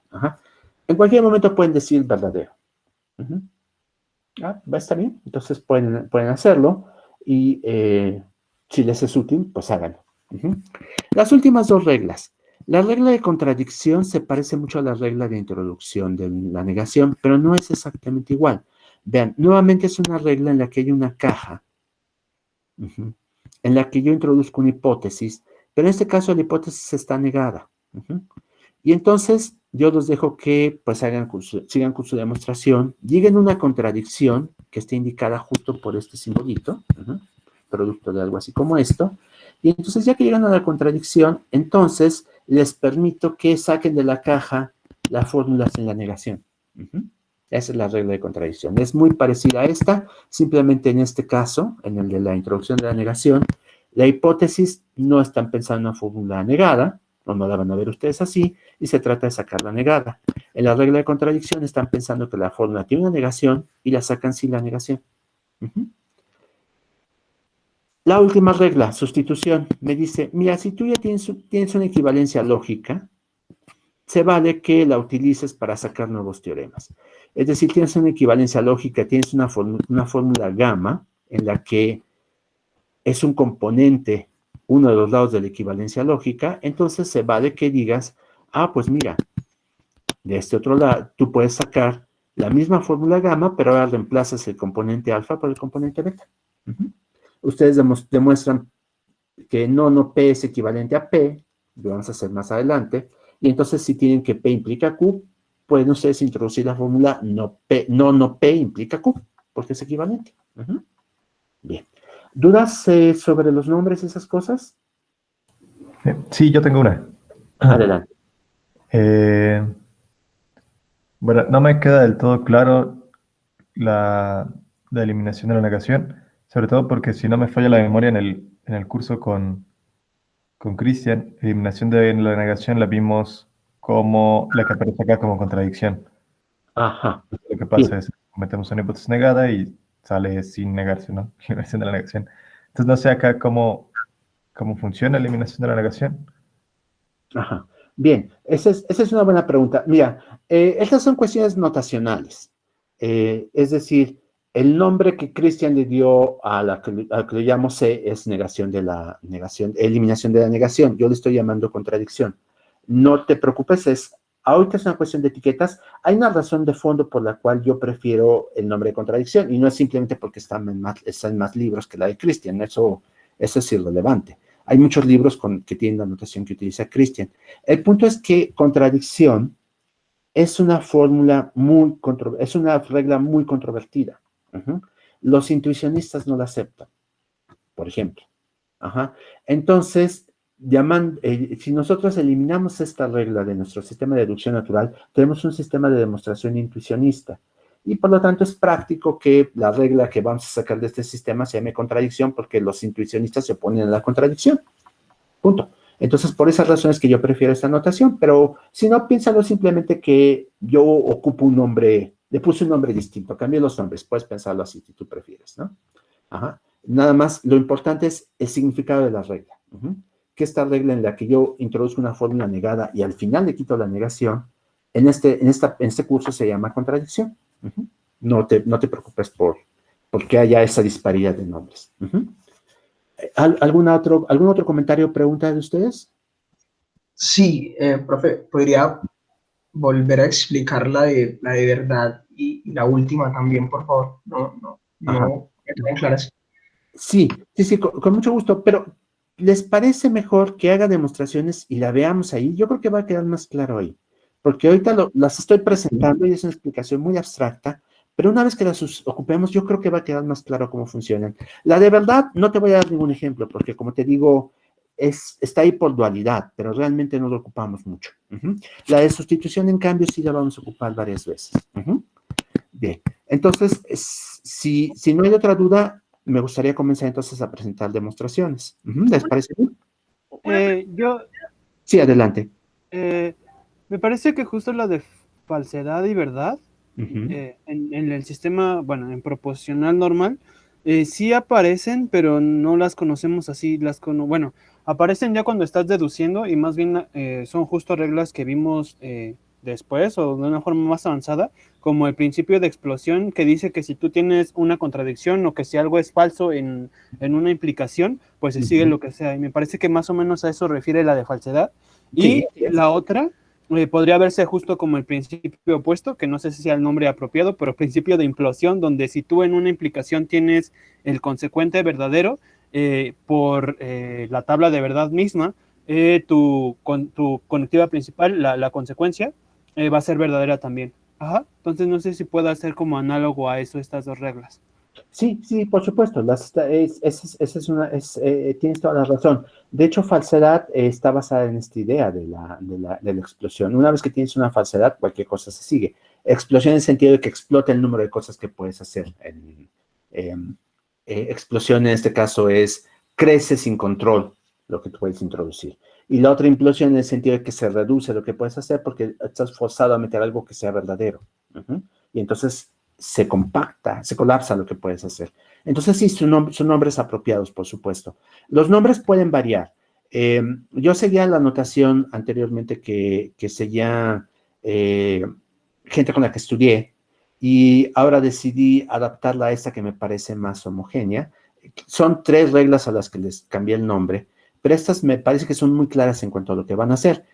Ustedes, por favor, contrasten con los apuntes que tengan de Christian, los que estudiaron con él, y vean la disparidad en nombres. Si hay más, me lo pueden decir, por supuesto, ¿no? Pero sepan que es simplemente una etiqueta distinta a la misma práctica. Uh-huh. Y para ti que no habías estudiado deducción natural, piensa que en ese sistema pues los ven con otros nombres. Aquí deducción natural lo que hacemos es mandamos todas las reglas de principio y después empezamos a utilizarlas, pero tú podrás meterlas gradualmente. Esto es una decisión simplemente de presentación. ¿Había alguien más que quería comentar algo? Sí, yo quería preguntar Uh-huh. sobre el método de prueba por reducción al absurdo. ¿podría decirse que esta regla de contradicción es como una especie de representación sintáctica de ese método? ¿O cuál es la Así es. relación? Sí, así es. Por Sí, lo que vaya a pasar después con este método de prueba en el intuicionismo. ujú. Sí, tienes toda la razón. Los matemáticos le llaman reducción al absurdo a esto, pero en la práctica, si tú te vas a la Facultad de Ciencias, por ejemplo, la gente es muy laxa en utilizarlo y a veces le llaman reducción al absurdo tanto a contradicción como a la introducción de la negación. Ujú. Porque el matemático clásico no está preocupado por hacer demostraciones intuicionistas, nada más constructivas, sino que está preocupado por hacer demostraciones breves. Y entonces, en su visión, el presentar lo contrario a lo que quieres demostrar es reducción al absurdo. Entonces, puede ser que te encuentres con libros o con gente que te diga reducción al absurdo es o esta, introducción de la negación, o bien contradicción. Y puede ser que te encuentres con otros más estrictos que te digan reducción al absurdo solo es esta, porque los intuicionistas sí aceptan la otra. Uh-huh. Más adelante vamos a ver por qué, si recuerdan el temario, es tema del curso, vamos a ver por qué los intuicionistas sí aceptan una y no aceptan la otra, ¿no? Y los intuicionistas, por supuesto, no son entes raros que no quieran seguir la lógica que tenemos el resto de los seres humanos. Al contrario, muchas de las cosas que hacemos en la práctica se apegan más al razonamiento intuicionista que al clásico. ¿Ah? Pero, ¿les parece que lo dejemos para después? Pero sí, digamos que la respuesta breve es sí. Reducción al absurdo es contradicción. Ok, Bien. gracias. Bueno, entonces continúo. Van a surgir más dudas, por supuesto, podemos regresar a esto después, pero me gustaría que esas dudas surgieran con base en las demostraciones que vamos a ver. Entonces, miren, empiezo con un ejemplo muy simple. Vean, tengo esto que en algunos libros aparece como el silogismo deductivo, me parece, que es aquí, pues no es una regla primitiva, es un teorema que me dice, mira, si tienes P implica Q y tienes Q implica R, puedes concluir que P implica R. Vean que lo que estoy haciendo es utilizar este símbolo para decir que es un teorema de intuicionismo. Este símbolo solo es el que usé también para Lukasiewicz, nada más que le puse aquí abajo otro símbolo. ¿Por qué? Porque este es el símbolo de inferencia lógica. Todos los sistemas lo utilizan. Y para distinguir qué sistema de demostración estamos usando, pues podemos ponerle un subíndice. Si ustedes están leyendo un texto en el que solo se usa uno, pues el subíndice después de un rato deja de aparecer. Aquí más adelante puede ser que recurra a la misma situación. Ya no lo pongo porque sabemos que estamos trabajando con deducción natural. Pero cuando quiero subrayar que es un teorema de deducción natural, lo pongo. Nota importante, no todos los sistemas de demostración nos permiten demostrar lo mismo. En el caso de Lukasiewicz y de deducción natural, los teoremas de uno son teoremas del otro. De una forma u otra, son equivalentes.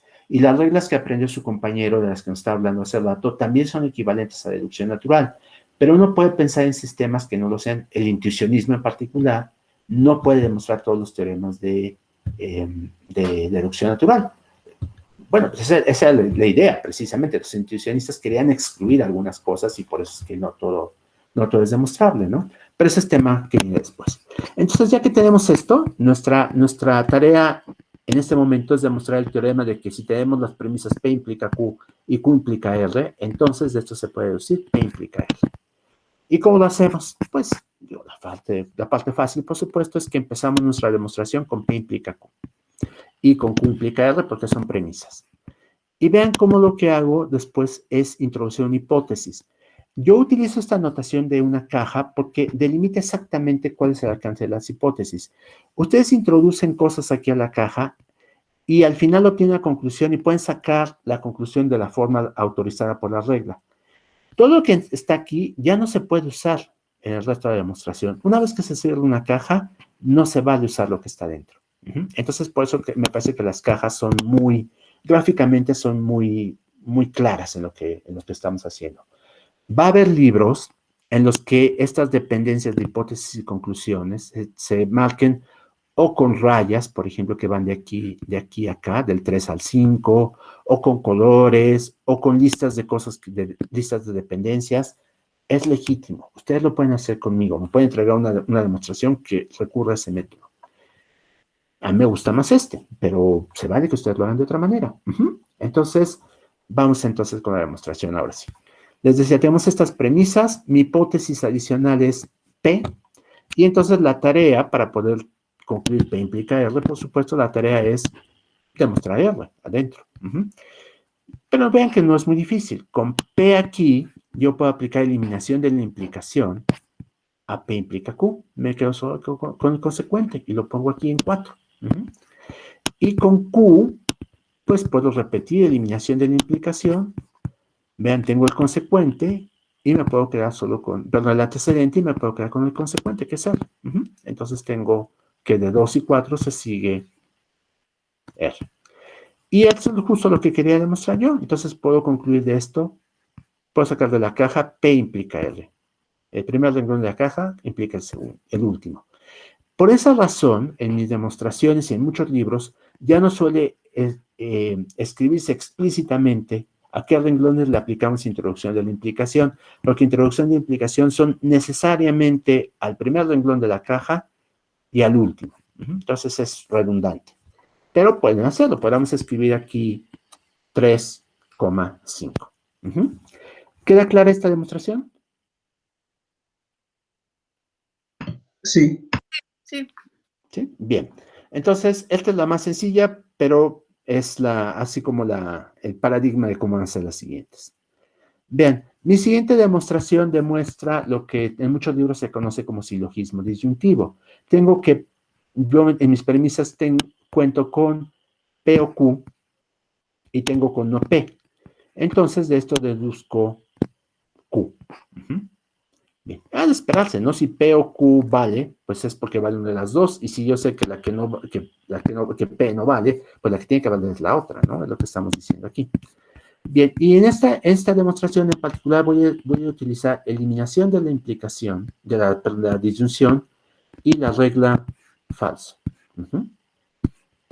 Vean, nada más, bueno, aquí hice un paso distinto. Voy a corregir esto, por favor, esperen una nueva versión de las láminas. Aquí lo que debería tener es el simbolito de bottom, en lugar de lo que tengo aquí.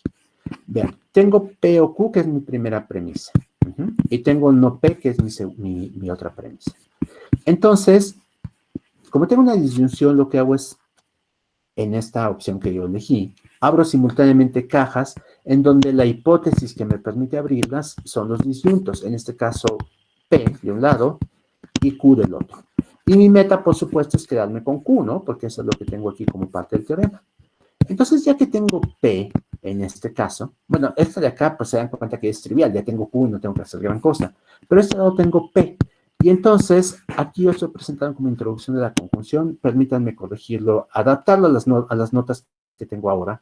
Lo que tengo aquí es que como tengo P, no P aquí, y tengo P acá, yo puedo aplicar, me regreso, la regla de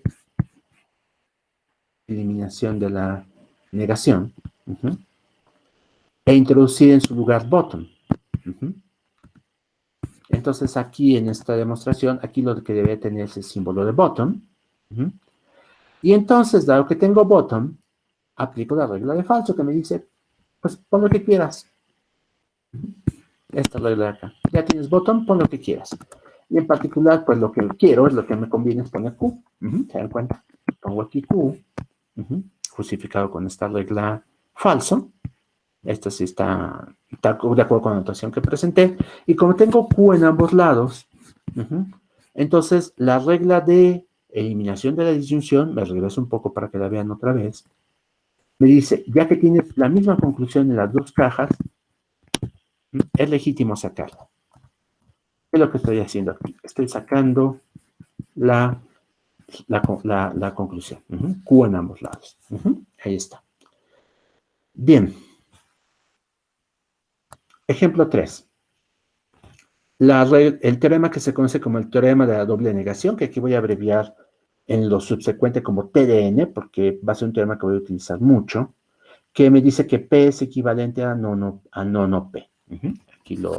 Aquí tenemos la formulación. Vean cómo este teorema no tiene premisas. Entonces uno diría, bueno, ¿cómo comienzo?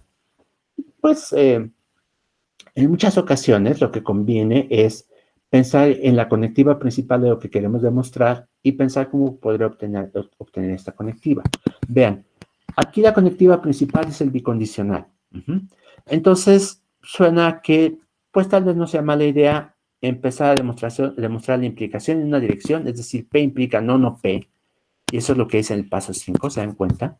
Y después demostrar la implicación en la dirección opuesta. No P implica P.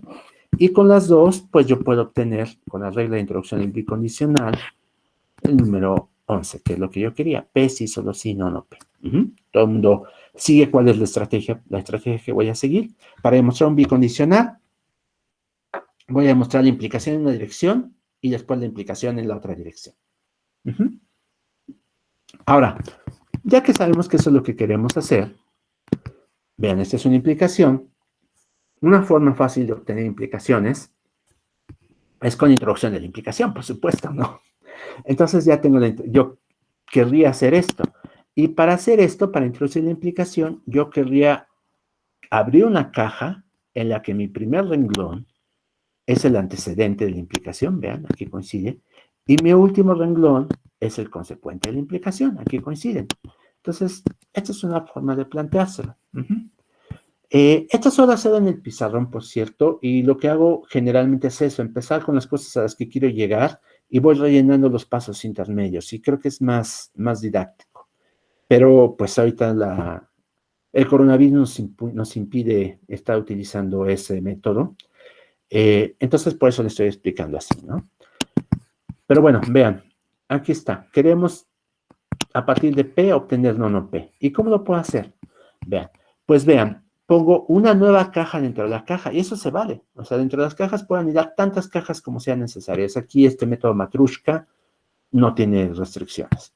Entonces, hago aquí como hipótesis no P, y entonces, vean cómo la regla de eliminación de la negación me dice, si tienes P y tienes no P, se vale que pongas bottom, este simbolito.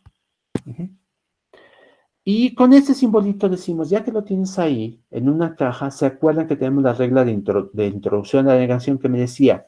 Si tú tienes este simbolito al fondo de tu caja, que abriste con una hipótesis, se vale que saques la hipótesis precedida por la negación. Por eso es introducción a la negación. Entonces aquí estoy diciendo, estoy introduciendo la negación a partir de la hipótesis número 2. Y entonces obtengo no P, que es justo lo que quería. Bien, recuerden, las reglas clave en este caso son esta, obtuve P y no P, y entonces pude meter bottom, y esta otra que me dice, ya que tienes bottom, cierra tu caja negando la hipótesis. Eso es lo que hice. Bien. Ahora, pues voy a hacer la implicación, y ya tengo lo que quiero, ¿no? En el paso 5. Voy a hacer la implicación en dirección opuesta. Quiero demostrar no P implica P, y nuevamente lo más fácil es hacerlo por introducción de la implicación. Entonces necesito una caja cuyo primer renglón sea el antecedente, vean aquí coinciden, y cuyo último renglón sea el consecuente, aquí coinciden. Entonces abro esta caja y lo que necesito es pues poder llegar de aquí a acá, y para eso sigo estos pasos intermedios, 7 y 8. ¿Qué hago? Nuevamente me planteo una hipótesis. Mi hipótesis es la misma que antes, ¿se dan cuenta? No P, en 7. Es la misma hipótesis que en 2. Pero ahora voy a leer esta hipótesis de otra manera. Déjenme regresarme a contradicción. Contradicción me dice, tú metes una fórmula precedida de una negación, la que sea. Llegas a bottom y puedes sacar la fórmula sin la negación. Entonces aquí la misma hipótesis la estoy leyendo de otra manera. Es mi fórmula precede de una negación. Llego a bottom, ¿por qué? Porque vean que aquí tengo no P y acá tengo la negación de esto, de no P. Entonces, estas, pues es, lo que hago es interpretar esta como una fórmula, esta como la fórmula sin su negación, me llevan a bottom, que me dice, tienes una fórmula, esta es una fórmula y su negación, y con eso se vale que puedas poner bottom, aquí es nuevamente eliminación de la negación aplicado a 7 y a 6, y ya que lo tengo, pues contradicción me dice, saca tu hipótesis sin la negación, ahí está. Y eso es justo lo que quería. Entonces puedo concluir en 10, nono P implica P, y por lo tanto, de 5 y de 10, puedo concluir P sí, solo sí, nono P. Ahí está. ¿Preguntas?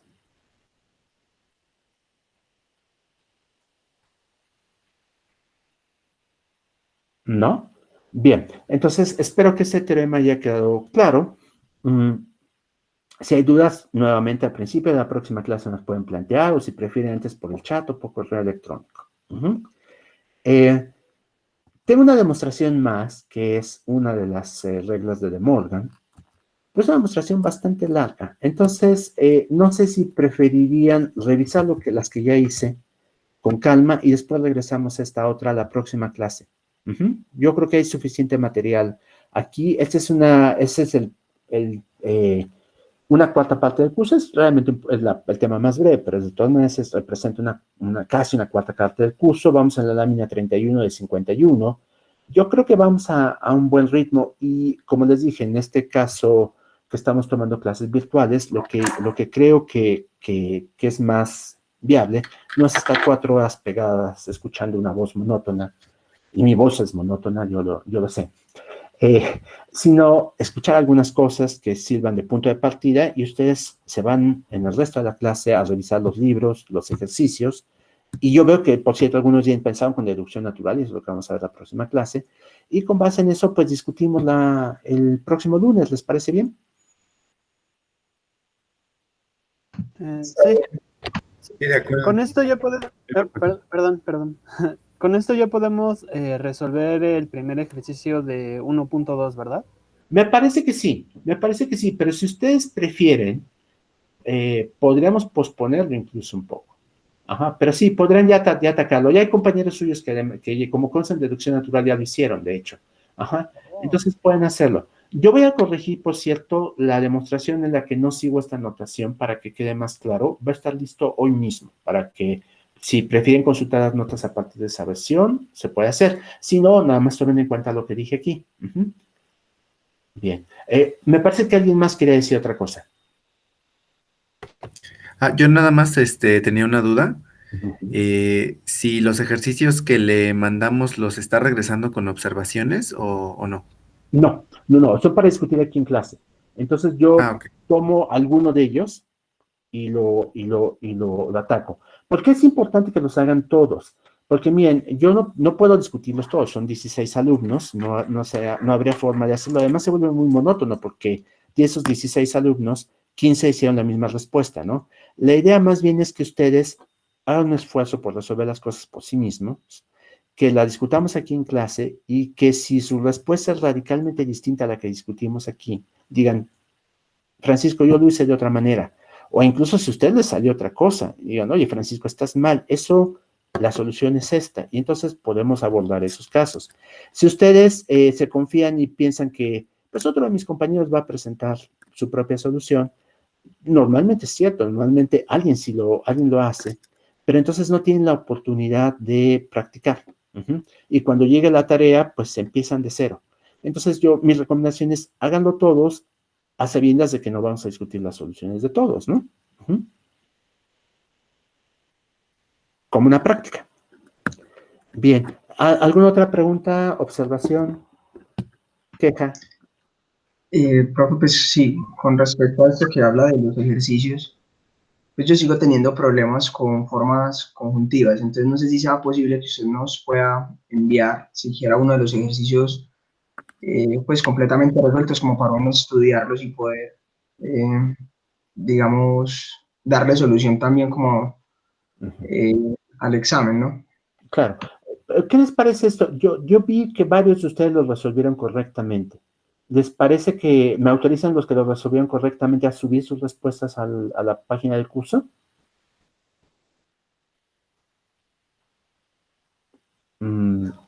¿Cómo sabemos quién lo hizo bien? Yo lo veo y, digamos, más bien, ¿a alguien no le gustaría que yo tuviera su solución a la página del curso? Esa es una mejor forma de plantearlo. Si no hay objeciones, entonces yo escojo una solución que sea correcta y la subo. ¿Les parece bien? Y si no hubiera, yo creo que sí hay, pero si no lo hubiera, yo la resuelvo y lo subo a la página del curso. Gracias, está bien. Bien, perfecto. Entonces, pues si no hay nada más, nos veríamos el próximo lunes. Ya saben, el chat está abierto, correo electrónico también, y hoy mismo subo la versión con la presentación hecha con la anotación que estoy utilizando, la demostración con la anotación que estoy utilizando, y además hice algunas mejoras tipográficas que espero que las hagan más legibles también las demostraciones. Yo tengo una duda rápida. Los teoremas que ya demostró en deducción natural en la presentación, ¿los podemos usar directamente o tenemos que hacer toda la comprobación previa? No, utilízalos ya. Ok, gracias. Es más, váyanse más lejos. Yo no he presentado todavía de Morgan, que son las láminas 31 y 32. Utilicen de Morgan y utilicen la parte que no estoy presentando, porque eso estoy demostrando no P y Q, sí, solo sí, no P o no Q. Utilicen el otro también, no P o Q es equivalente a no P y no Q. Pueden usar ambos. Vale, gracias. No, ¿de qué? Perfecto. Entonces, nuevamente, ¿más dudas? No, entonces, pues, muchas gracias por su atención. En cuanto pueda preparar el video, les mando también el aviso de que ya está en donde vaya a estar, ya sea en la página si no encuentro otro remedio, o en YouTube si puedo abrir este canal. Se aceptan sugerencias también. Si ustedes conocen de otro medio que sea adecuado, lo puedo poner también en ese, o puedo escoger ese medio para subir el video. Pues muchas gracias por su atención y nos vemos entonces el próximo lunes. Sí, Gracias. Hasta luego, gracias. Gracias. Gracias. Gracias. Hasta luego.